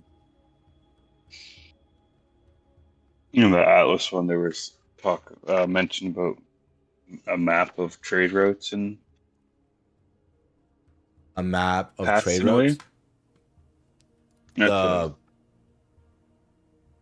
where's the other one? Yes. They both had it. Yeah, so it, like opening up, and as you're like kind of like flipping through the pages, you come across several chapters, and one of the chapters is typography of the restless forest. And yes, there's information about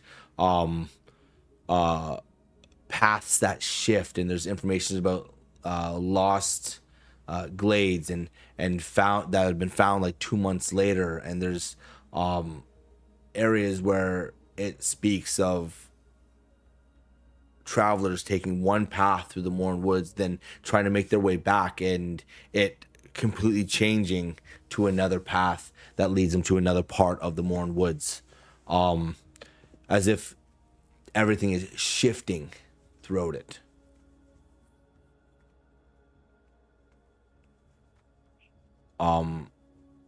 It speaks, there's another chapter that speaks of obvious the navigational techniques that people have utilized to try to figure out their way to navigate the paths ahead. One of them being the silent roads. Look, the little point blanks, little like dotted jots coming down, says, look for ground that is too still. Another one says, air that feels slightly colder. And another one that your footsteps sound muffled. And then there's a ranger's note at the bottom of it. Says, walking a silent road feels like trespassing in someone's memory.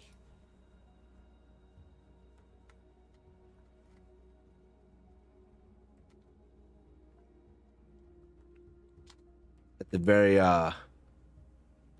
front of the book, you see it says author, and it says one name, Halden Veer.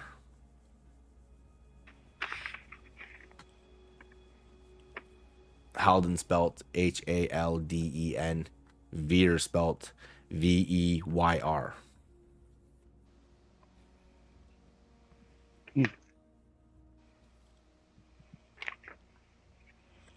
Interesting.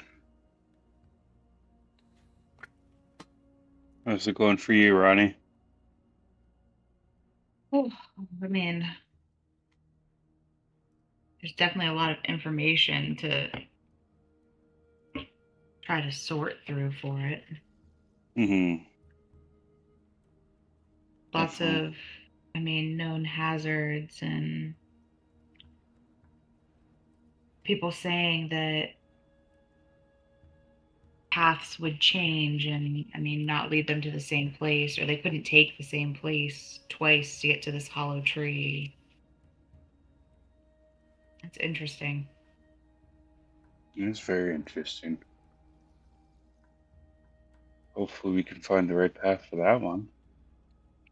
Sounds like there's multiples. It just, Mhm. whatever path you take, you can't take again. Yeah. It's like a one and done deal with it. But from what I'm reading, the conjecture is that this tree is what connects the mythical beasts that are in these woods. It's very interesting. Called the Heart of the Woods. Above table question here for Hathor. Did we tell Ronnie about the bonds yet? About them in one of the books when we were Yeah. in the Okay. Muka, right? library. Muka told us Okay, about the Muka bonds. was telling us about him. Yeah. Okay. Mhm. Okay. Above board, I'm not trying to discuss everything I'd like to discuss on this. You do notice that I'm taking notes and keeping most of it to myself right now. All good. Hathor, as you sit there watching Saralus, she comes across as she checks another part. She goes, "Oh, I wonder what a silent road is. Do roads make sounds?" I'll like blink and like, oh, refocus. Like, a silent road. Yes. It says something here about silent roads are natural channels. I don't understand what that means. Do roads make sounds?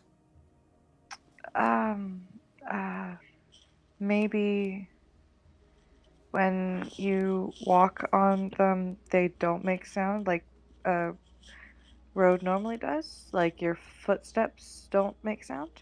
Well, Maybe. the welcoming streets, they have the cobblestones. So when you walk on them, you hear the click, click, click, click. So they make sounds, I guess. That's right. I guess you. That's right. I guess. Yeah, you're right. Roads do make sounds. Oh, here's another. It says how to identify a silent road. That's There we go. There You we need go. to- Silas. look at identifying things. Okay. It's sound number one. Sound dampening. Your footsteps soften unnaturally. That is odd. Mm-hmm. How do your footsteps soften unnaturally? Ambient forest noises, wind, birds, leaves, dim to the hush. What does that mean? How do you dim to a hush? She just Careless. seems very perplexed on what she's reading right now. Like as And she patiently as just possible, continues to go down the list, and there's like a list of 5 things, just one after the other, and you can see as are you looking like over her shoulder while she's reading this? I figured we were sitting next to each other, Next and to I the- was just like, every so once you in see a her, while. she hits the next one that says visual stillness. Okay. And then there's another one that says temperature shift. And then another one right after that, ground texture change, as she's just moving her finger along as you reading like these like subtitles and give a little explanation below it. And then there's the very next page when she flips it over. It says known silent roads. And then you start seeing a list of different roads that have been labeled. Same thing with subtitles. One, the lantern thread, the unshifting trail, the breathless way, the drowned echo path, the roots of rest, the whisper line, the twin moon path. This book, as she's reading it, seems to be like bringing more and more out about the Morn Woods, and a lot of ways as she's speaking that you could potentially navigate this area.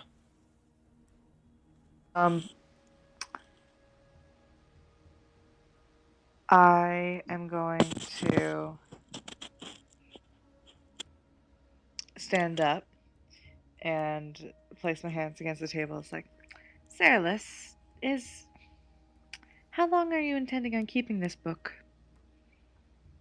Oh, I usually only have them until I'm done reading them, and then I bring them back to get a new book, because what's the point of having the same book and reading the same book if you can read new books every day? Yeah, totally. Right? I'm sure someone agrees with you. So once you're done reading this, do you think you'll finish it tonight? Well, we are moving at quite a brisk pace. As you can see, we're probably 2/3 through right now. Okay. Well, good. That's amazing. You're a very good fast reader. I wonder if you're faster than Ronnie. um, do you Chill goes down my spine. Do I see the um shiver? is Mhm. there? Could you get me some water? I'm feeling really parched. I don't think I've had anything to drink in like Oh, 2 days. oh, water? Oh, okay. Sure. I'll go to the desk and I'll see if I can find a pitcher of water. I'll be right back, okay? As she like Thank you. stands up and just starts to walk away. Yeah, okay, yeah. She stands up and she starts to walk away as she heads from how far down to the library did you go? You went to like I'm picturing third or fourth table in Okay, to like the yeah, study there's easily like tables. 10 rows of tables. So you're like, Yeah. okay, so you're in the center somewhere. Okay. Yeah. She gets up and it takes her some time to walk to the front desk, where you do see at the front desk there is like there's this large oak desk and there's a chair that usually looks like it would be occupied by like a librarian of sorts, but since it is the night, it looks like most of the staff that work in the library have kind of left, and it's left to like the night archivist to kind of oversee everything, and there's no one there right now. It's only you and her in this main area. You have seen people kind of moving about the stacks around you to and like working, if you would, but there's no one else in the main area where you are right now sitting down. How many feet away from me right now? Like, sorry. But she's probably gotten a good 15, 16 feet away. Okay. I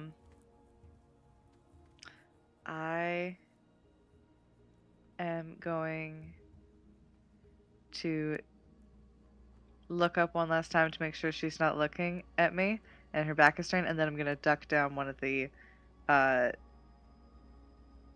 shelves, one of the rows of shelves, and just move to the end and like disappear from her sight. Okay, you do that. Yeah, you're able to do that because she's briskly walking towards the desk. Okay. I am looking for a geography section. Geography section. Yes. The library is quite large, if you will. So I would like you to give me an investigation then, as you are Okay. looking about trying to. 9 plus the wrong page. It's a 10. A 10.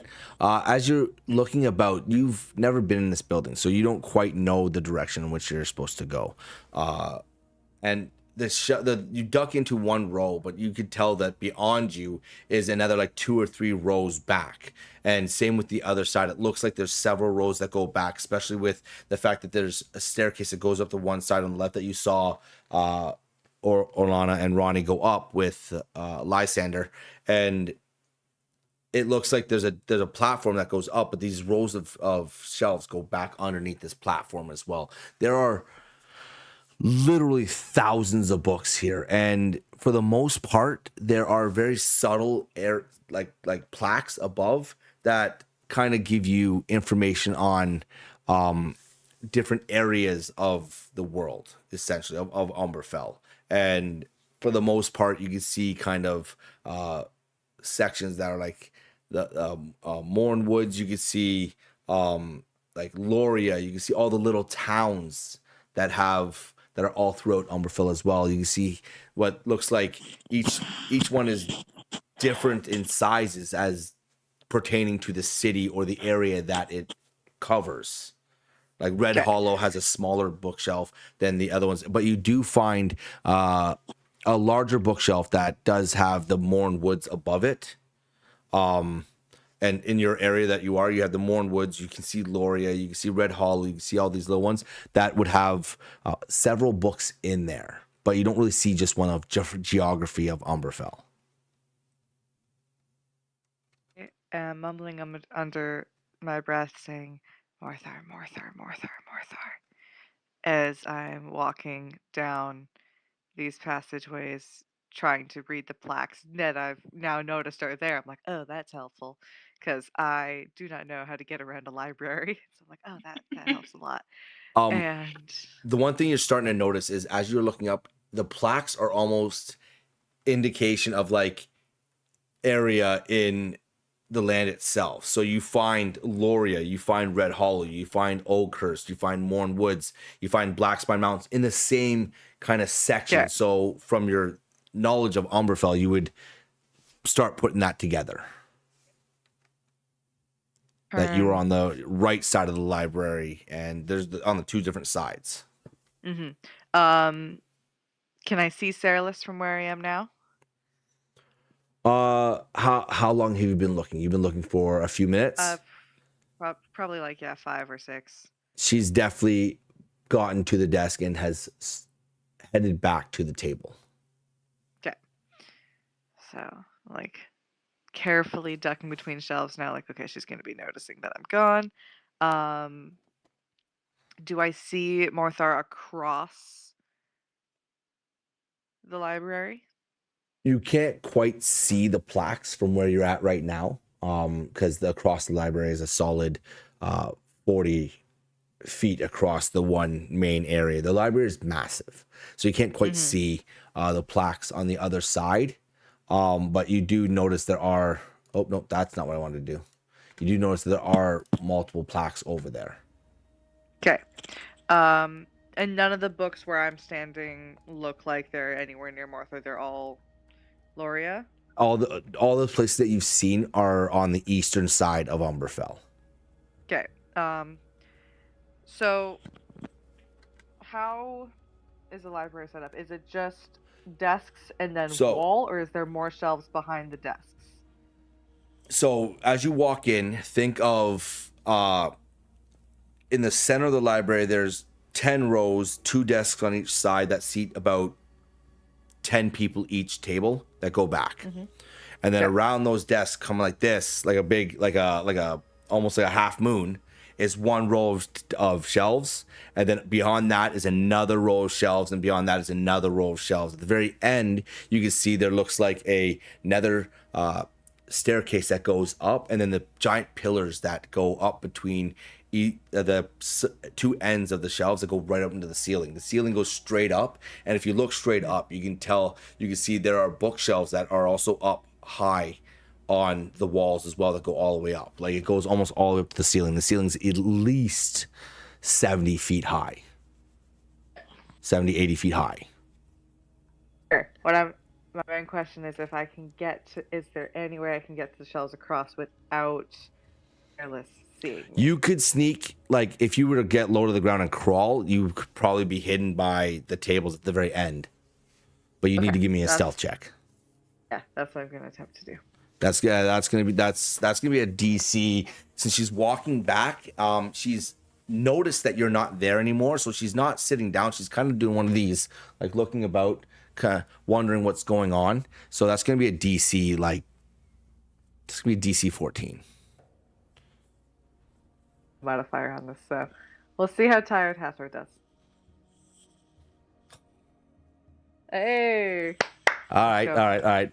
You managed to get low and sneak past to the other side without Cerealis seeing you. So you make it to the other side. All right. So like, okay, feeling a little shaky. Like, all right, we got that far. All right. Stand up, and I'm going to look up and read the plaques around me and hope that I'm seeing the West Coast. You do. You see. You start to see. Why can't I remember? You see Blackthorn, you see Black Bay, you start to see the Scorched Mountains, you do see the Red Dunes, you see Morthar is there as well. You see Ashenvale Keep, Stormfell down there as well. You see Dunewood, where you're from. And everything like that. You saw on the other side, you did pass like the Andor Mountains, and you passed Alderholt, which is weird that they're on that side and Dunewood is on the other side. It's almost like it kind of split it right down the center of the world. But you find a section for Morthar that is quite large, mind you, almost the same size as the one for Eloria. Yeah. I'm gonna like linger and glance at Dunewood and just be like, nope. All right, focus. And I'm going to walk towards the Scorched Mountain section. Okay.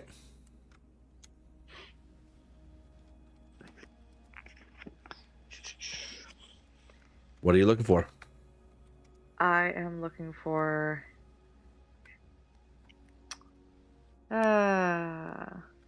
volcanoes and history, old books. All right. As you first, give me an investigation on the stack. 'Cause the stack is quite large. So, That's going to be a 12. you see books on the Red Dunes. Okay. You see books that link to the Red Dunes. You see books that link to Morthar itself. You see a book that talks about the burning mountains. You see one that talks of the sacred winds, the hollow clefts. But you see one book in particular that says that on the edge of the spine that reads "Flames in the bones of the world," and it says a guide to the scorched mountains. I immediately reach for it, and Okay, I'll look up and down the aisle. Like, is anyone watching me? You don't see anyone, and as you pull it out, it's a heavy charcoal black book. Black leather. It's embossed with what looks like a cracked mountain in the front of it.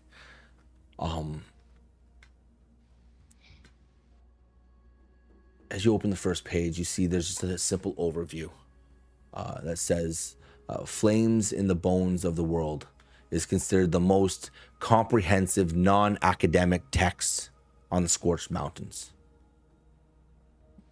Those harsh blackened cliffs that mark the western edge of Umberfell.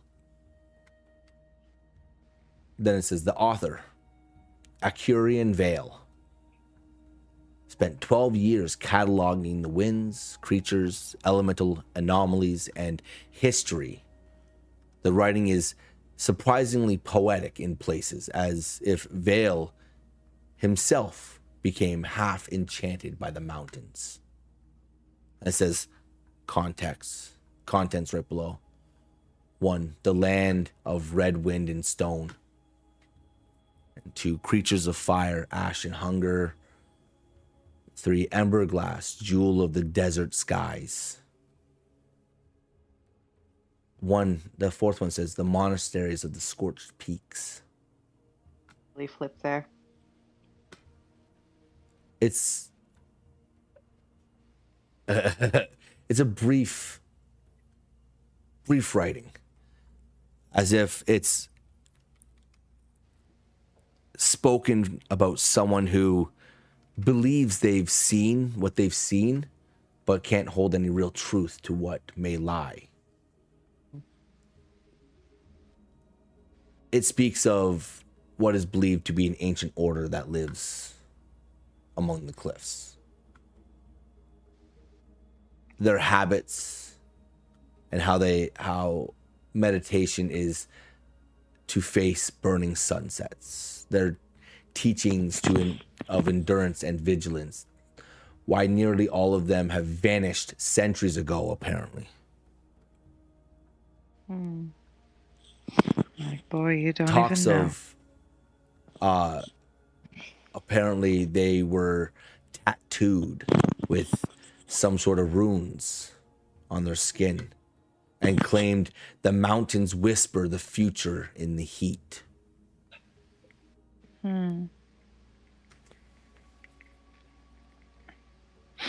That's all that's really in this chapter. You can't really pick up anything else. Like, flip back and forth, like, that's it?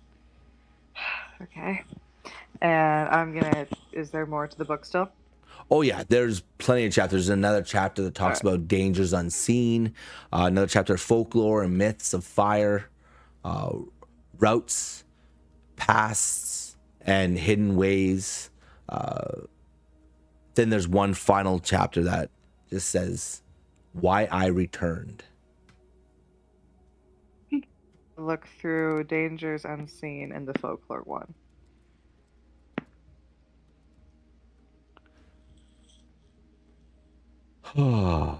As you begin to look into it, you start to read about how the winds there are harsh and cruel, almost as if the howling tunnels that, like the howling caverns that wind through these mountains, are just a cascade of desert wind that can strip like the flesh from bone. I'm sorry, I lost more. What did you... The dangers unseen in the folklore. Folklore. There it is. Okay. You read something that speaks of an ash-bound king, a soot-black figure who warns travelers of impending death by flame. There's another thing called the Weeping Peak, a mountain said to cry molten tears when great evil stirs in Umberfell. And then one that strangely catches your eye. Not strangely, it definitely catches your eye. Not strangely, it's 100% catches your eye. It's called the Dragon of the Bones. There we go. A myth claiming a vast dragon sleeps beneath the scorched mountains. Which is weird because there, other than Durnrat, there are no texts of dragons anywhere. As you can see after a short summary is written up of that, it looks like Vale has put multiple question marks around this specific one.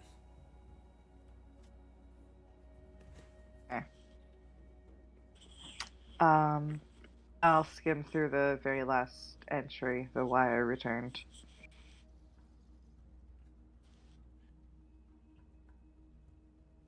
As you are looking through it,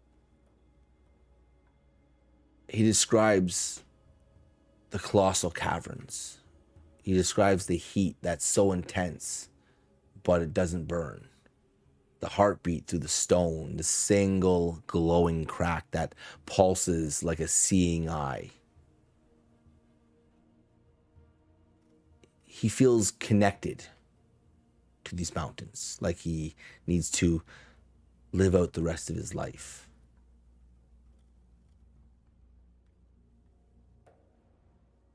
At the very end, he wrote one last passage that says, if this wakes, we are already too late. It's the last thing written in the book. All right. Can I do an Arcana check on the book, see if there's anything magical about it? Sure.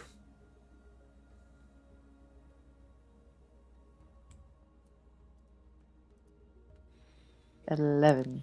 You don't pick up anything from this book at all. All right. I am going to rip out the page that talked about the Dragon of Bones, the dragon that sleeps beneath the mountains. All And, right. I'm looking around and I'm like, okay, we're good. And very carefully, I am trying to be as careful as possible because I do not want to alert anyone here. All right. As you are, I want you to roll me a sleight of hand check Oh goodness. to see if you are able Why to you do would this not? To a library. quietly. Why do you hate books? That's gonna be a straight 4. You 100% think you're being quiet. And as you're doing this, all you hear is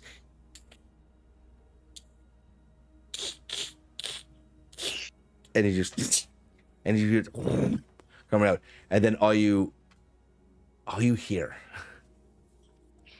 from the center of the library, Hathor,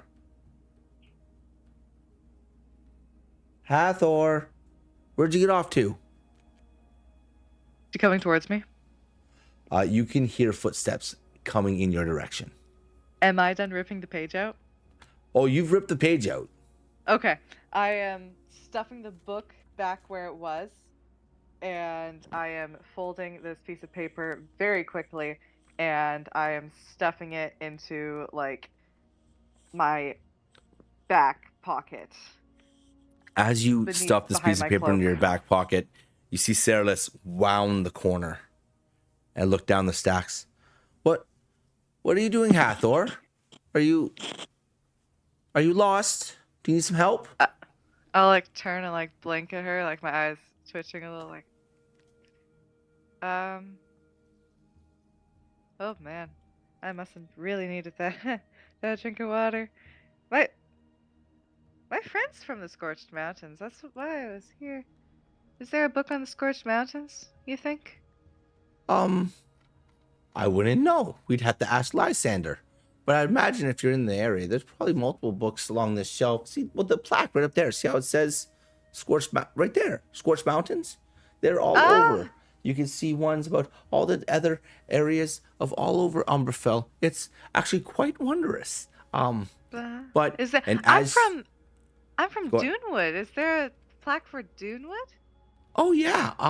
That would be yes. Right over there, as she points behind her as she walked past it. At this moment, you all hear a bong as a very loud, audible bell rings through the tower. Lysander looks up. Oh, well, that would be the first bell. We're growing short on time. What else can I help you two with? I just have one more request from... No, I'll just say the last one for me here. Do you have anything on an Ashbourne? Have you heard of anything of that? I would have to say no. Okay. What is an Ashbourne? I just heard the word a while ago, so I was kind of curious to see what it was. Can I roll an insight on him? See how truthful he is being on it? Sure.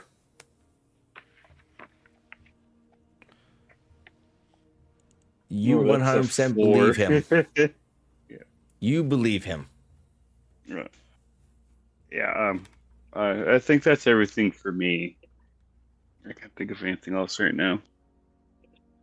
What about you, Ronnie? Oh, I don't have anything right now. We can always come back tomorrow. Yeah. Oh, Make sure I go tomorrow. check on Hathor. The library is wonderful during the day. It's magical at night, but it is wonderful during the day. It's also very busy. So if you're going to come back tomorrow, you should probably make it early morning, as it can get quite busy later on. Okay, early morning. Okay. Morning. Okay. Is early morning also a good time if we wanted to catch a member of the council here? We wanted to talk to them about a few things, and we're told that a couple of them hang out over here. Yes. Alien's offices are just past the main hall. A set of stairs that lead up. But yes, he should be here in the morning. He usually spends his days in the library. And just past his main office up there, there's also the council chambers, where they hold court, and usually they're open doors. So Okay. anyone who has any questions should be able to come in and speak with them, but that isn't usually till the early afternoon. But Aline will be here in the morning, and if you're looking to talk to the council, he is the head of the council, so you should be able to get all the information you are looking for from him then.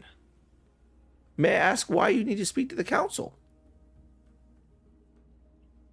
I was wanting to talk to them about the bounty. We've heard a lot about it. Oh, the bounty. Mm-hmm. How interesting. You're planning on collecting, I assume? Yeah. Figured might as well try. It's a good bit of money.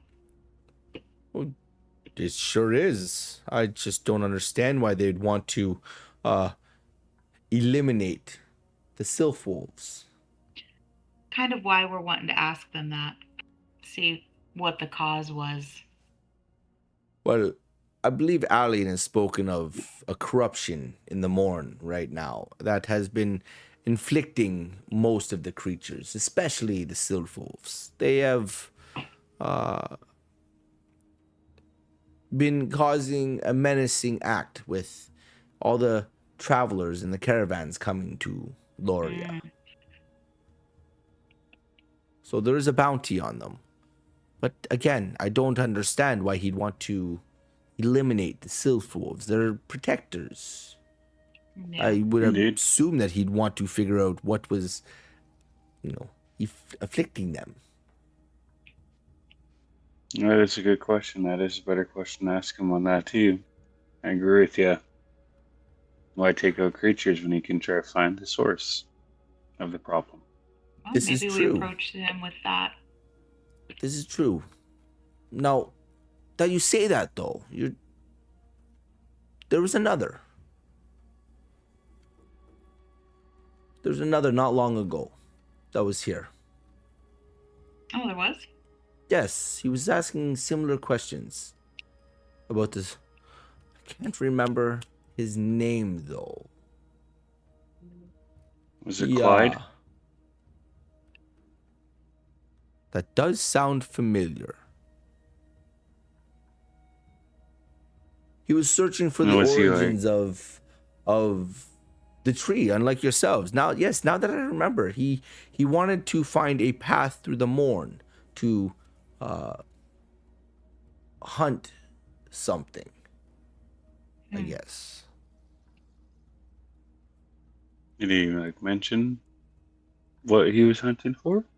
He did not, but he did seem that he was invested in. I left before I could show him any of the restricted text. He didn't quite. Don't believe he gave his name, but Clyde does sound familiar, as I've spoken with Alien several times over the last few weeks. Is he yay tall, a little taller than me, pretty, look like me in a way, same but different? The same but different. That is a very vague way to explain someone. That's a very vague way to explain a lot of things. But I appreciate your attempt. Yes, I guess. As he tilts his head and looks at you. Guess you could say he looked similar to you. Anyways, I did not catch his name, but he was here looking for a pathway through, and I wish I could have showed him the atlas, but he made leave too quick. Okay. Mutter in my breath. Dumbass. Shake my head and start walking. Yeah, I'm muttering it. Yeah, dumbass.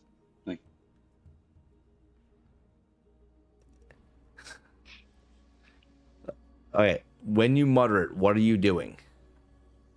I'm just shaking my head, just are you walking away or just standing there in front of him still? Yeah, walking. I'm walking. Okay, you're walking away. By. That's what I was wondering. I don't know if you were walking away or you're standing right in front of him. Because you're standing right in front of him, you say that, he's gonna hear you. No, I'm walking by him and Okay. I'm just gonna Okay. mutter it like All right. dumbass and just As he sees you both, is there anything else I can help with tonight? I'm sure your friend is probably becoming impatient with Ceralis. She chose that torture herself, so I wouldn't call it torture. she doesn't like books. Oh. It has nothing to do with. Oh, my Yeah. mistake. I apologize. I did assume there, and I should not have done that. No, you're good. how But- far away am I right now hearing like as they're talking about that part? You're probably closer to the door. You're about 30 feet Okay. away. Okay. As well, if there's nothing else I can assist you with, the second bell will be ringing quite soon, which means you could stay. I do not suggest it. Is there a reason why? The books get a little weird. What do you mean weird? Weirder than they can't be read at night?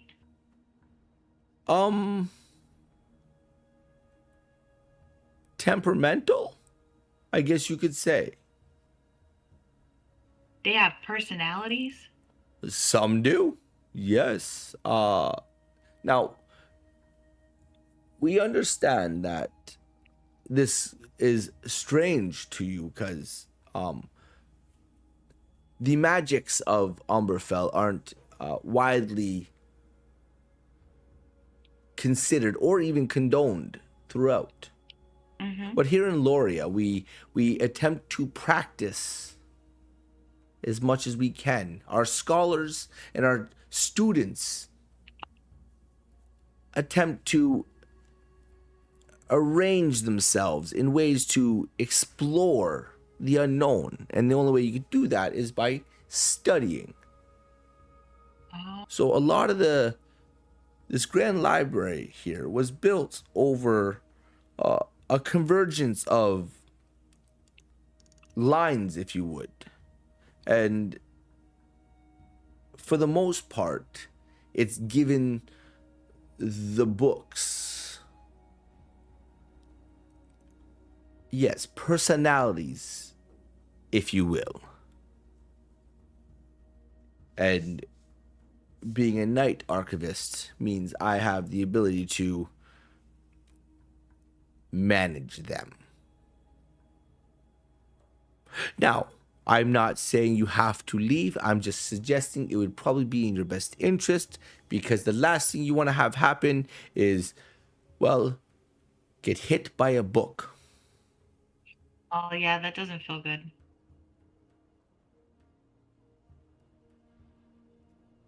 And you'll never see it coming.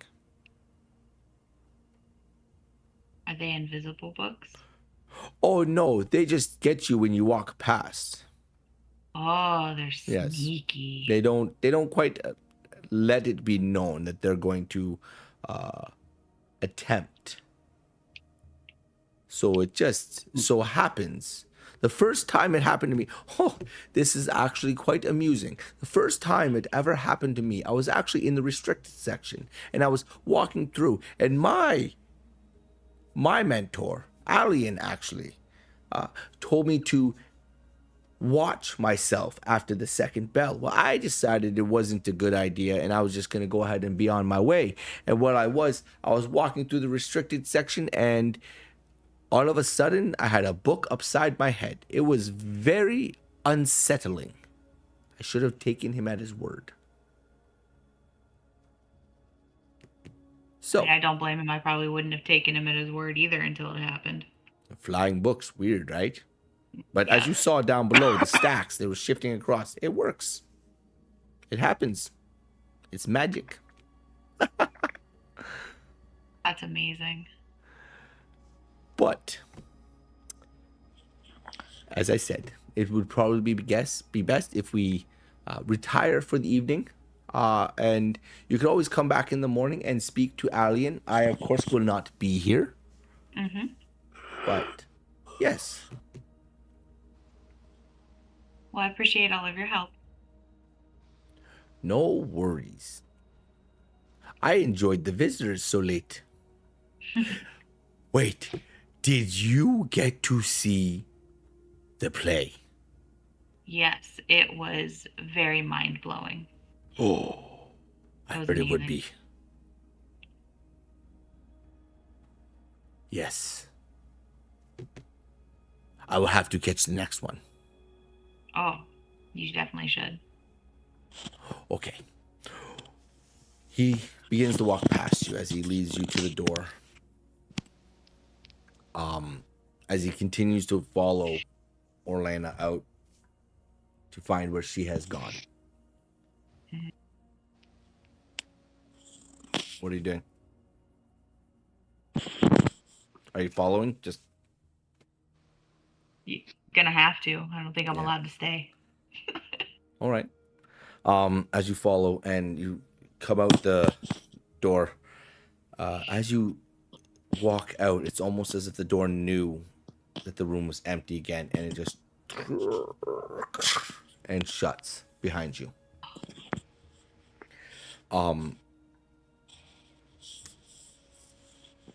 Lysander starts walking towards where Orlana has started to creep down the spiral staircase.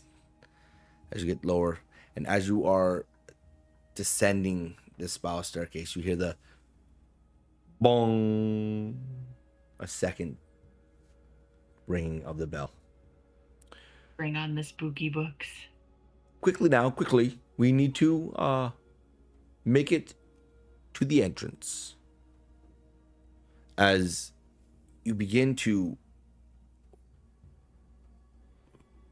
descend to that final level, Hathor, you and Sarlis are down in the stack still, and you see Sarlis look up, go, oh, we have to go. Oh, but we just started talking. No, we have to go. As you see her turn abruptly and start heading back to where that book is that she left Wait. on the table. Okay. She's okay. not waiting for you. She's just going. As she just Okay. goes, Wait up. and she scoops the book up. And as she does, she looks up, and you start to see what looks above you in these stacks that go all the way up the top to the very roof. And as you look up and you see the constellation and the stars, the mural has shifted now to almost a black night over top of all of Umberfell. And you can see the books start leaving the shelves up top as if they're going across, and they're trying to meet in the middle, and they start dancing, looking like birds. These books, they open up and they look like wings fluttering through the sky as they Yeah. you I start think- seeing them look out, and you see Sarah's. Okay, Hathor, we have to go. Right yeah, now." I see that. Let's go. She turns and starts heading for the door. I'm sprinting after her. And not only that, you start to see multiple of the books on the shelves down below of where you just were start to kind of like shimmer, like wiggle in place almost. Just, and you see Lysander meet at the bottom as Orlana has already just reached it, and you see Ronnie along the just in tow as well as you all get down there. He goes, all right, it has been very entertaining tonight, but as I said before, it is probably best that we retire and such.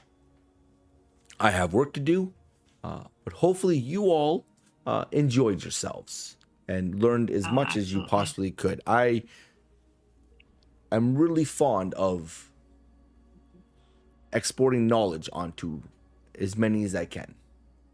Please come back in the morning. Will do. Will do. As the I doors had such a fun time. you see the doors are open, and you guys start to walk out, and as you get to the other side, you see Greg just leaning a little bit to the side as he looks at all four of you. He's like, well, how was that? The books are amazing. They are. It was fun. They're so cool. Do you have a good time, Hathor? Yeah. No, we read for a bit, and then I was thirsty,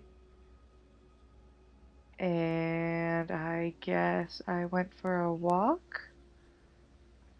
I don't know, but yeah, I think we had a good time, eh, Silas? Yeah, you asked me to get you some water, and then you disappeared. Oh, That did was I? interesting. I found you in the western place of the books. Huh. Right, yeah, you did. Yes. You were over by the scorched mountains. Very, very interesting place to be. That's right. I was looking for Ronnie. Yes. And then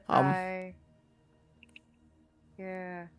As you guys finally meet out and pass the guards before the doors close, is anyone looking back? Oh yeah, I am 100%. As you are looking back, you see Lysander as he tucks his one book away into his.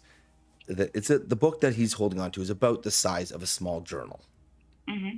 As he tucks into one of his inside pockets in his sleeveless jacket, as he walks back in, and his hands go up like this, and you start seeing him kind of like conduct an orchestra, just like doing this, and you just start to see the books swirling in midair as they're going down, and they come right down to him as he's just kind of like directing them to flow, and you start to see them, and you see the lanterns kind of twist in the same spot as everything, as he turns back and goes, "Good night," and slams the door shut.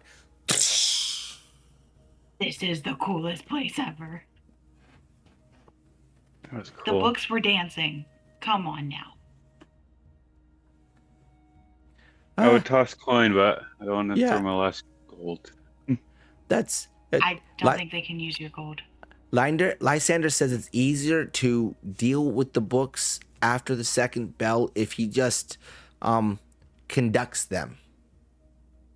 Makes sense. They fall into rhythm apparently, or something. That's what he says. Anyways, it's very interesting. I would love to be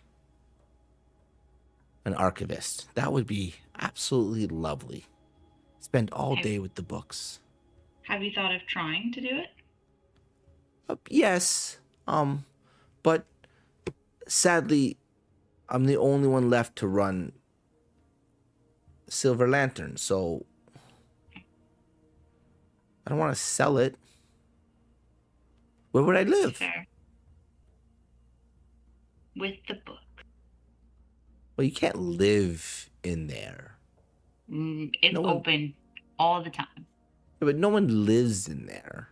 But it's open They all do. the time. It is open all the time. I think what Ronnie's saying is that she would live there if she lived here. Well, that would probably what be she said. very, very entertaining. But I it would is become friends very with late. books. And I have work in the morning. Yeah. As amazing as this was, and this Hathor, I really enjoyed reading this book with you. It was absolutely amazing, and I learned so much Yeah. about the Morn Woods. And I Right. still don't understand how silent roads make noise. Yeah. About that, could I see that page again? Because my memory, I can't remember a thing. Okay. Well, yeah, give me a minute. As she flips it open, as she continues to walk back towards the Silver Lantern Lodge. So what'd you And- guys find? Kind of the same thing a bit in a way, but that silent road. Yeah, some very yeah. I have- interesting roads and hidden. Some mornings. knowledge. Yeah. Okay. My biggest question is, how did you go from a table to a different to a section? Were you like Ah, tired walking or something? I must have been. I don't know. to the Hathor, it's scorched right here. mountains of all places, huh? There we go. As she points at the Yeah. book, she's like, right here. Is this right here? How to identify a silent road? And then it says then once right here the sound dampening, and then all right. How what are the silent roads? I missed this whole chapter. Oh, as her eyes get wide, she's like looking at it, she's like, oh, the drained vein theory. Oh, wonder what that is. The old wards theory. Okay. The hollow tree pull theory. The hollow tree comes up a lot in this, doesn't it? Very weird. Very weird indeed. Yeah. Oh, right. In a way, right. Here heard was it's art. as she flips a couple pages, she's like, navigational sigils. That's what it was. That's what it was that we found. The turning masks, the keeper's line, the Veil Cult Ruin. What is that? She looks Coming back to looks me. up at you. Looks down. Carved when corruption is near. What? Well, they're apparently corrupted right now. I wonder if you could find some carvings out in the woods. That would be so cool. Sorry, Silas. Could you repeat? It was the what runes? Is it veil cut? What are veil cut? What's a veil cut? I couldn't tell you, Silas. Can I quickly glance at that? Like, just to see what those As she symbols. like lifts the book up and she looks at you, she shows them to you. You see the three navigational sigils. One that says the turning mark, and it's an indication when the road has shifted directions. It's a spiral carved into the bark of like a tree. Then you see the next one that says the keeper's line. It's two horizontal strokes into the ground that marks a safe rest point. And then the last one is the veil cut ruins. It's circle bisected by three short lines. And at the very bottom of all that, it says, sigils fade when the force wishes it. Do not rely on them alone. It's like, yeah, that's weird. Who goes Very around weird, drawing in the Silas. dirt? That's very weird. It is weird, Silas. As she continues to read, and you guys walk back, you make it to the lantern. She opens up the door. She's like, okay. And she closes the book and tucks it under her one arm. She looks at all three of you. She's like, it is very late. As I said before, I have to work in the morning. I'm going to retire. And I wish all of you a good night. You too. You as well. As Thank you, she Silas. heads off to her room, which is on the lower level behind the desk. Her room is just tucked in back behind there. What are you guys doing? Whew, I think well, we should I go am up to beat. one of our rooms at least. We still have chit chats here about what happened while we were gone. Mm-hmm. That's some suspicious stuff there, Hathor. What's suspicious? The How you? scorched mountains randomly. Yeah. Yeah. After asking for water. I mean, I was really thirsty. And, Yeah, then you I- strolled. I mean, I somehow this morning, or was it this morning? This morning I got from the Lantern Lodge to the market. I couldn't even tell you how. I just must be that tired.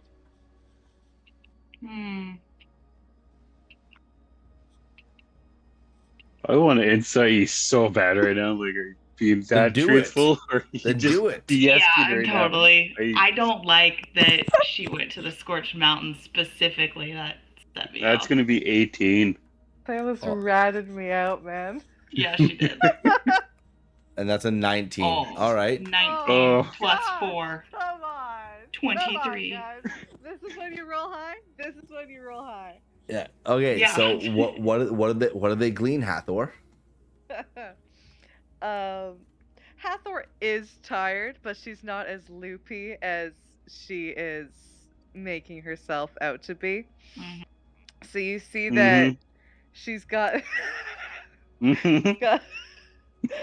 she does have bags under her eyes, and she looks tired, but you can see alertness in her eyes, and they kind of dart as she's explaining. I don't know what you're talking about, and you can tell she's trying to get out of this.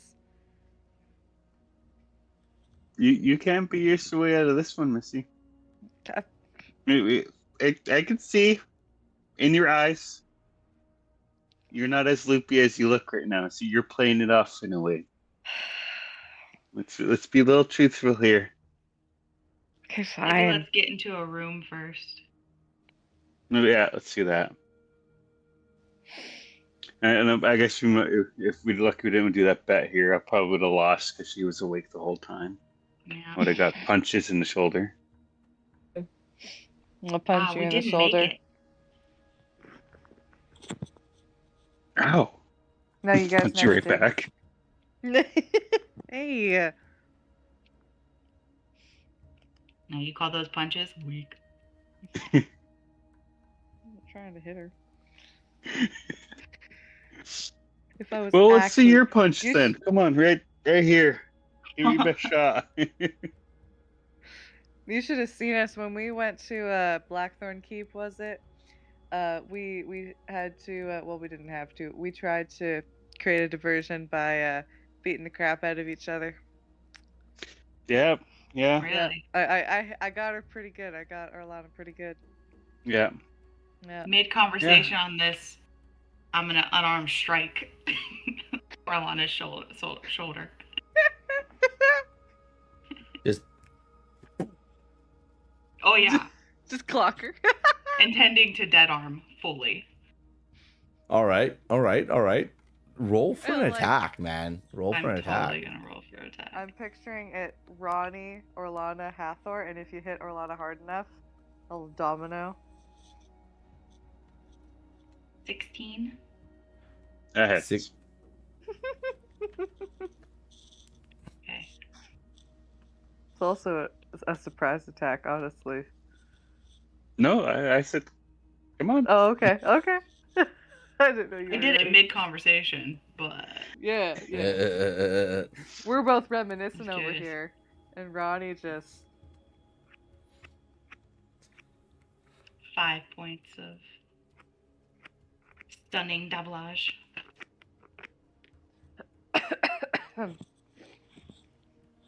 Oh. That's a punch. Mm-hmm. Oh. If you do that diversion thing again, oh, you better watch out, Hathor. She has a meat punch. Probably knock you on your ass, probably. Oh, Oh, you think I'll feel that so? in the morning.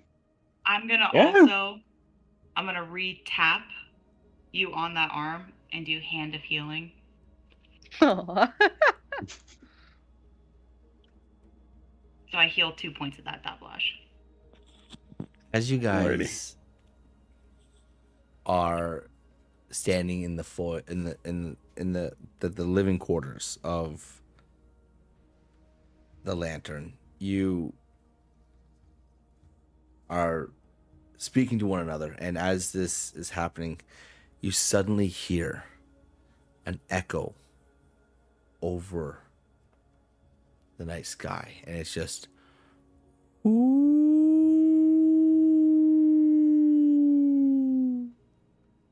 It's that same howl that you ran from.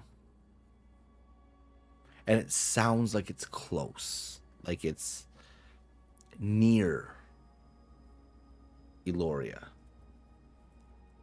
It hasn't left yet. It's Oh, waiting on something. You think that's waiting for us? 100% is waiting for us. Yep. Probably Well, killed that's it. not good. I probably killed the partner, so Hmm. speaking of revenge. Or it wants to be friends. She says Eh, with the tiniest bit of sarcasm. You know how cool that'd be walking through the woods with a wolf as a companion? Ooh. Or does a Maybe companion you can trade though? in your hummingbird. No, I can't trade away Hector. He's cool. Can't trade away who, what, where? That's why I'm gonna call him Hector. Oh, Hector. okay. Hector. Yeah, Hector. I Hector. don't know why, but Hector just came to mind. Yeah, Hector. Hector, Alright. yeah. Hector. You gotta add a good. Hector. Hector. Yeah, like you got like a berry stuck in the back of your throat after eating a good batch of berries from home. Like, oh, there's times you get the seed in the back there, like Hector. Yeah, like that. I'm Yeah. spelling it with a W. Yeah. As you continue to talk, again, that same howl. This time it's longer, menacing, and it's loud. Like it's echoing through the woods. Are we sure that thing is outside the walls? Nope, but I feel like right now that's not our problem. Alright.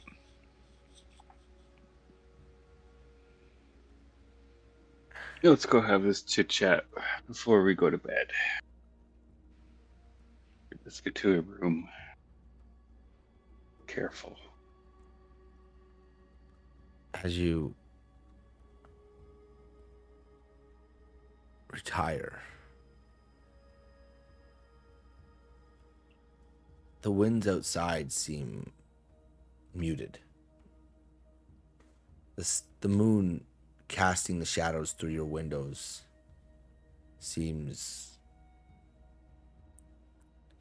half.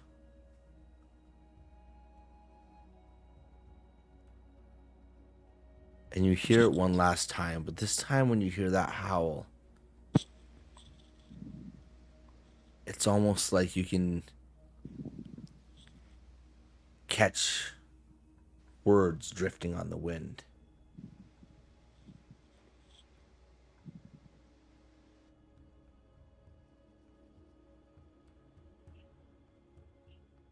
They're faint, but all three of you hear it at once. You will pay.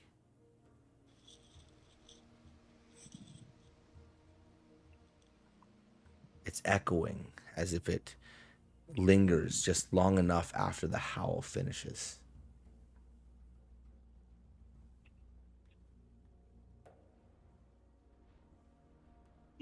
Dear.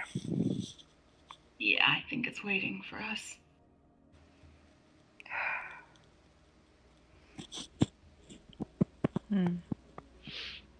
Look out towards the sky. It's like, well, I think we got help on the way. You mean help? Hmm?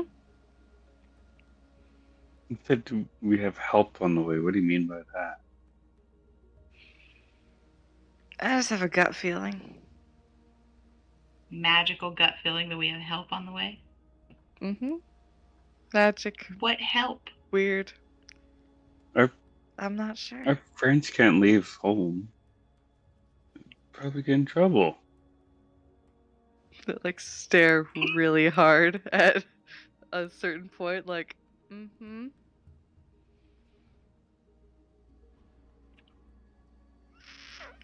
Okay, so you know something. Uh-huh. Look at And you Can were I say digging what for. you know? I don't want to alarm anyone, but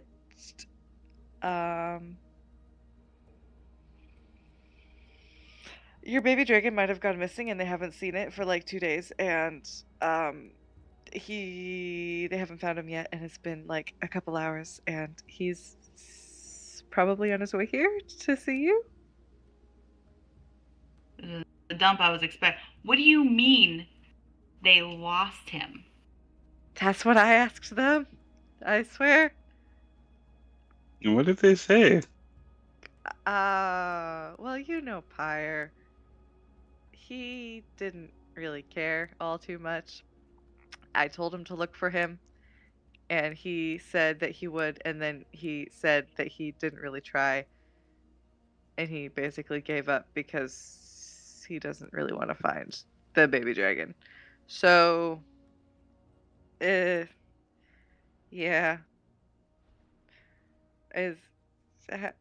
Are you okay, Ronnie? Ronnie is zoned out, and I'm now going, where the fuck are you?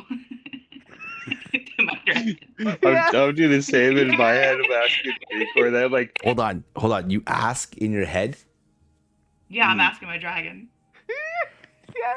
100%. All you hear is what? What?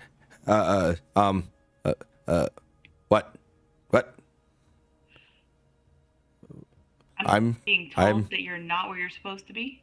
I'm at home. I'm at Why Durnrath. can't they find you? The other dragons don't know where you are, apparently. For 2 days? Shit. Where are you?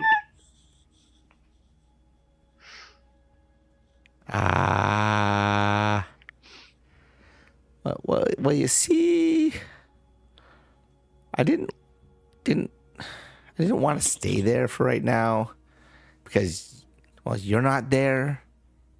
I didn't want to leave you alone, not with me there.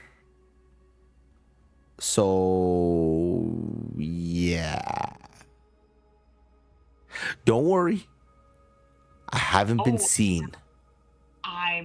That's what I'm... Okay. So you're coming here, where I'm at? I think... You think you need to go back to the keep? Oh, no, I'm not going to do that. Okay, and why? They have rules. Yeah, to try to keep you safe, you're little.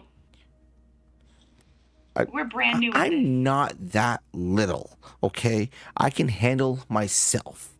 I will be fine. Have you beaten the other 2 dragons yet? Well, I jumped on Pyre the other night. Okay, did you beat her? No. Yeah, I don't think you can handle yourself yet until you can beat them. Well, they're bigger than me. Like, anything out here I could handle.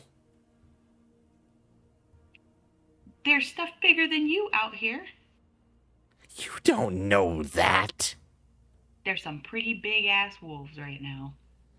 Well, I'm a pretty big-ass dragon.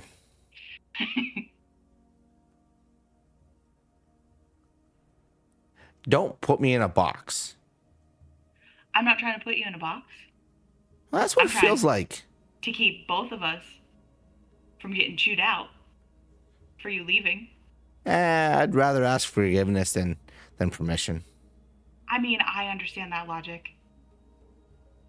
However, I heard that the other 2 dragons got beat up pretty badly just to prove a point to their 2 riders. And I don't feel like dealing with that because I think I tried to kill the tree guy.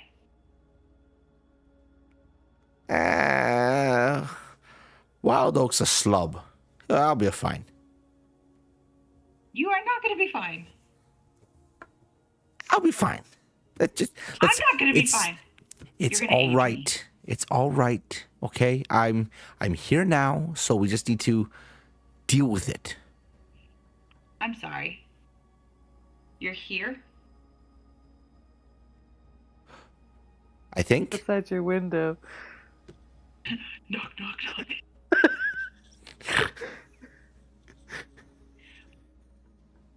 Okay, what do you see around you? Trees. Lots and lots of trees. And there's this big wall. No, like the one at Durnrath. It goes all the way around and such. You guys at this point are just seeing, Ronnie's fully face planting into her hand. Oh, And did you hear that just a moment ago? That House. out. Yeah, is that what that was? Yes, the big wolf. I don't. Well, it think didn't this is sound that okay, big. Alana. It's very big. Oh, shh, I hear something. I'll be back. And it just goes silent. Baby Guys. dragon! Guys. Are you guys. okay, Ronnie? Yeah. Guys. Yes. The baby dragon's here, outside the wall. Oh, Oh my god. I knew He it. heard I knew something, and now he is silent. It. Sure. Oh, I'll go to the window and open it. Go scout. Go find it's a black obsidian dragon, right? Oh, yeah. If I remember. Okay. So look In for the a dead of night, black look for a strange black- looking creature. If you You see can it, do it. come I back. believe in you. Your You bird got this, buddy. flies out the window. And just as that happens, you hear in your head, Orlana, what do you want? Like, what the hell, man? How come you didn't let me know too about Ronnie's dragon? 2 days later, finding out about this? That's not my responsibility. Just found out that he's here and Eloria with us outside the Wild Oak's How'd gonna you- beat him so bad. This is gonna be great. I didn't get to watch it. This is gonna be Fucking awesome. God. Oh, that Rigor, this dumbass. is not a funny moment. It is though. He's not gonna kill him. What happens if he gets killed out here? Well, then There's some crazy some learn, stuff some going on don't right learn. now. Listen, we were told it's not my responsibility to make sure he stays here, but we were told. I listened. Pyre, who's right over there, listened. What do you want us? What you want me to go out and retrieve him? Yeah, if you seen him take off, like, no, you go grab Then him. by Wild the Oak beats my tail, ass. And you drag him back to let Wild Oak know, like, hey, this little guy's just trying to take off. All right, so let's get this right. You want me, who is much larger, to go out and find the small one, who's much smaller. Let's break this down. No, real quick. not right now, but when you notice he took off, when did he stop him? Well, I didn't Now we notice gotta he go took retrieve off. him and save him. Where he's sleeping. Obviously.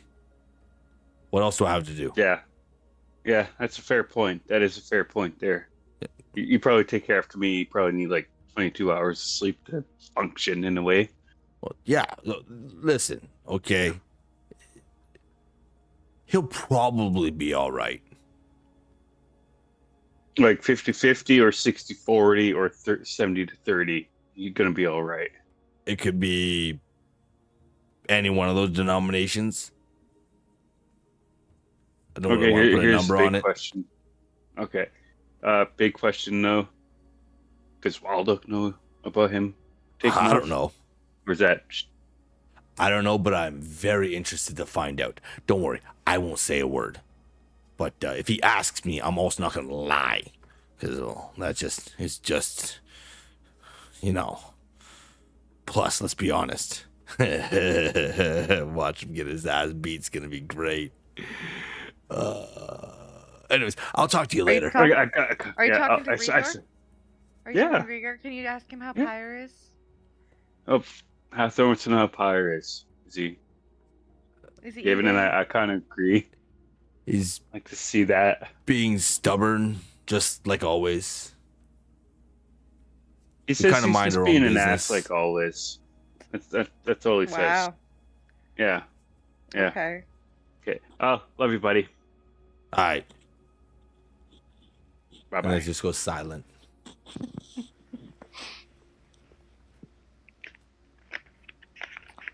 Well, that was interesting. Very interesting. Ronnie, are you okay? Nope, panicking over here. Oh, it's gonna be okay. I know this is probably not going to help the mood, but Rigor is kind of relishing the moment. He can't wait to see the punishment on the little dragon. Alana, that's Yeah, not. what? That's not helpful. This moment, you hear another howl. And it's quite loud. Ronnie, And do you know if Ronnie, he's okay? in your mind, you hear, found it. Found what? And that's where we'll end it tonight. Oh. We have to go beat a wolf to save the dumbass dragon. Oh This no. sounds like Ronnie's dragons in rebellious teenage years now. No, dumbass Oh, toddler ages. He's a baby. Yes, he's a baby. You said this is hot, let's touch it. Yes, yes. The critical thinking skills aren't quite. As you guys like, as you know, you knew how your dragons reacted at this young age and all that stuff, but they still kind of listened. This volcanic one seems to be I don't give a shit what anyone else wants me to do. I'm gonna do whatever the hell I want to Yeah. do. Our dragons were docile in comparison. Um, They were so chill. as if like the volcanic They're like nature of this angels. thing is kind of true. Uh-huh. Like you like Orlana has a calm and down to earth kind of relaxing dragon, if you would, and Pyre is that sharp-witted speed demon kind of dragon, and then this volcanic one is just like, get the fuck out of my way. In a My way, he's like, personality in real life. so Yeah. so there It's you like go. the Slim Shady You of said don't dragons. go? Oh my goodness, just a little bit of a That's amazing. found it. No. Found Stop. it. Found what? Please be the damn hummingbird. Don't eat the hummingbird. Oh my goodness. Oh. Look at me. All right, thank you all for watching tonight. Really do appreciate it. It's been absolutely a blast. This was more of a storytelling kind of session tonight, and that was all right. You guys could have went to the library, or you could have went home and gone to the library in the morning. Either way, you're gonna get a lot of information. I'm actually kind of excited that you went at night, because you wouldn't have seen all that stuff during the day.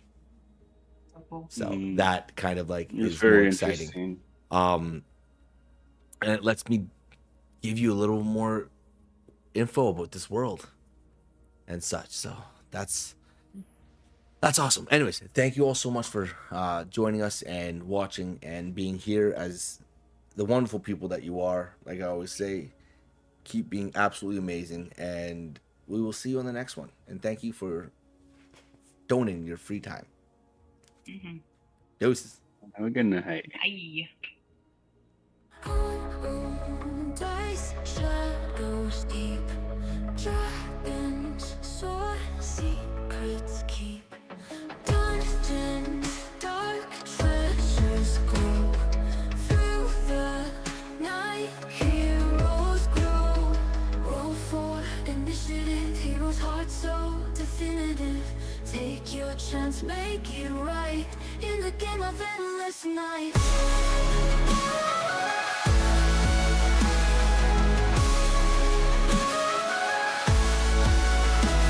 Every quest, every fight, dreams are born.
so definitive.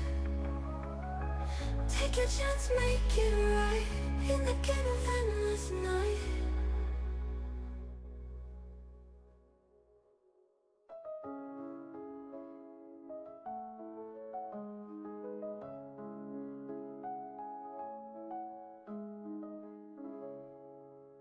Every quest, every fight, dreams are born in the light.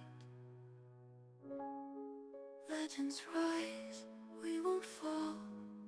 Through the storm, hear the call.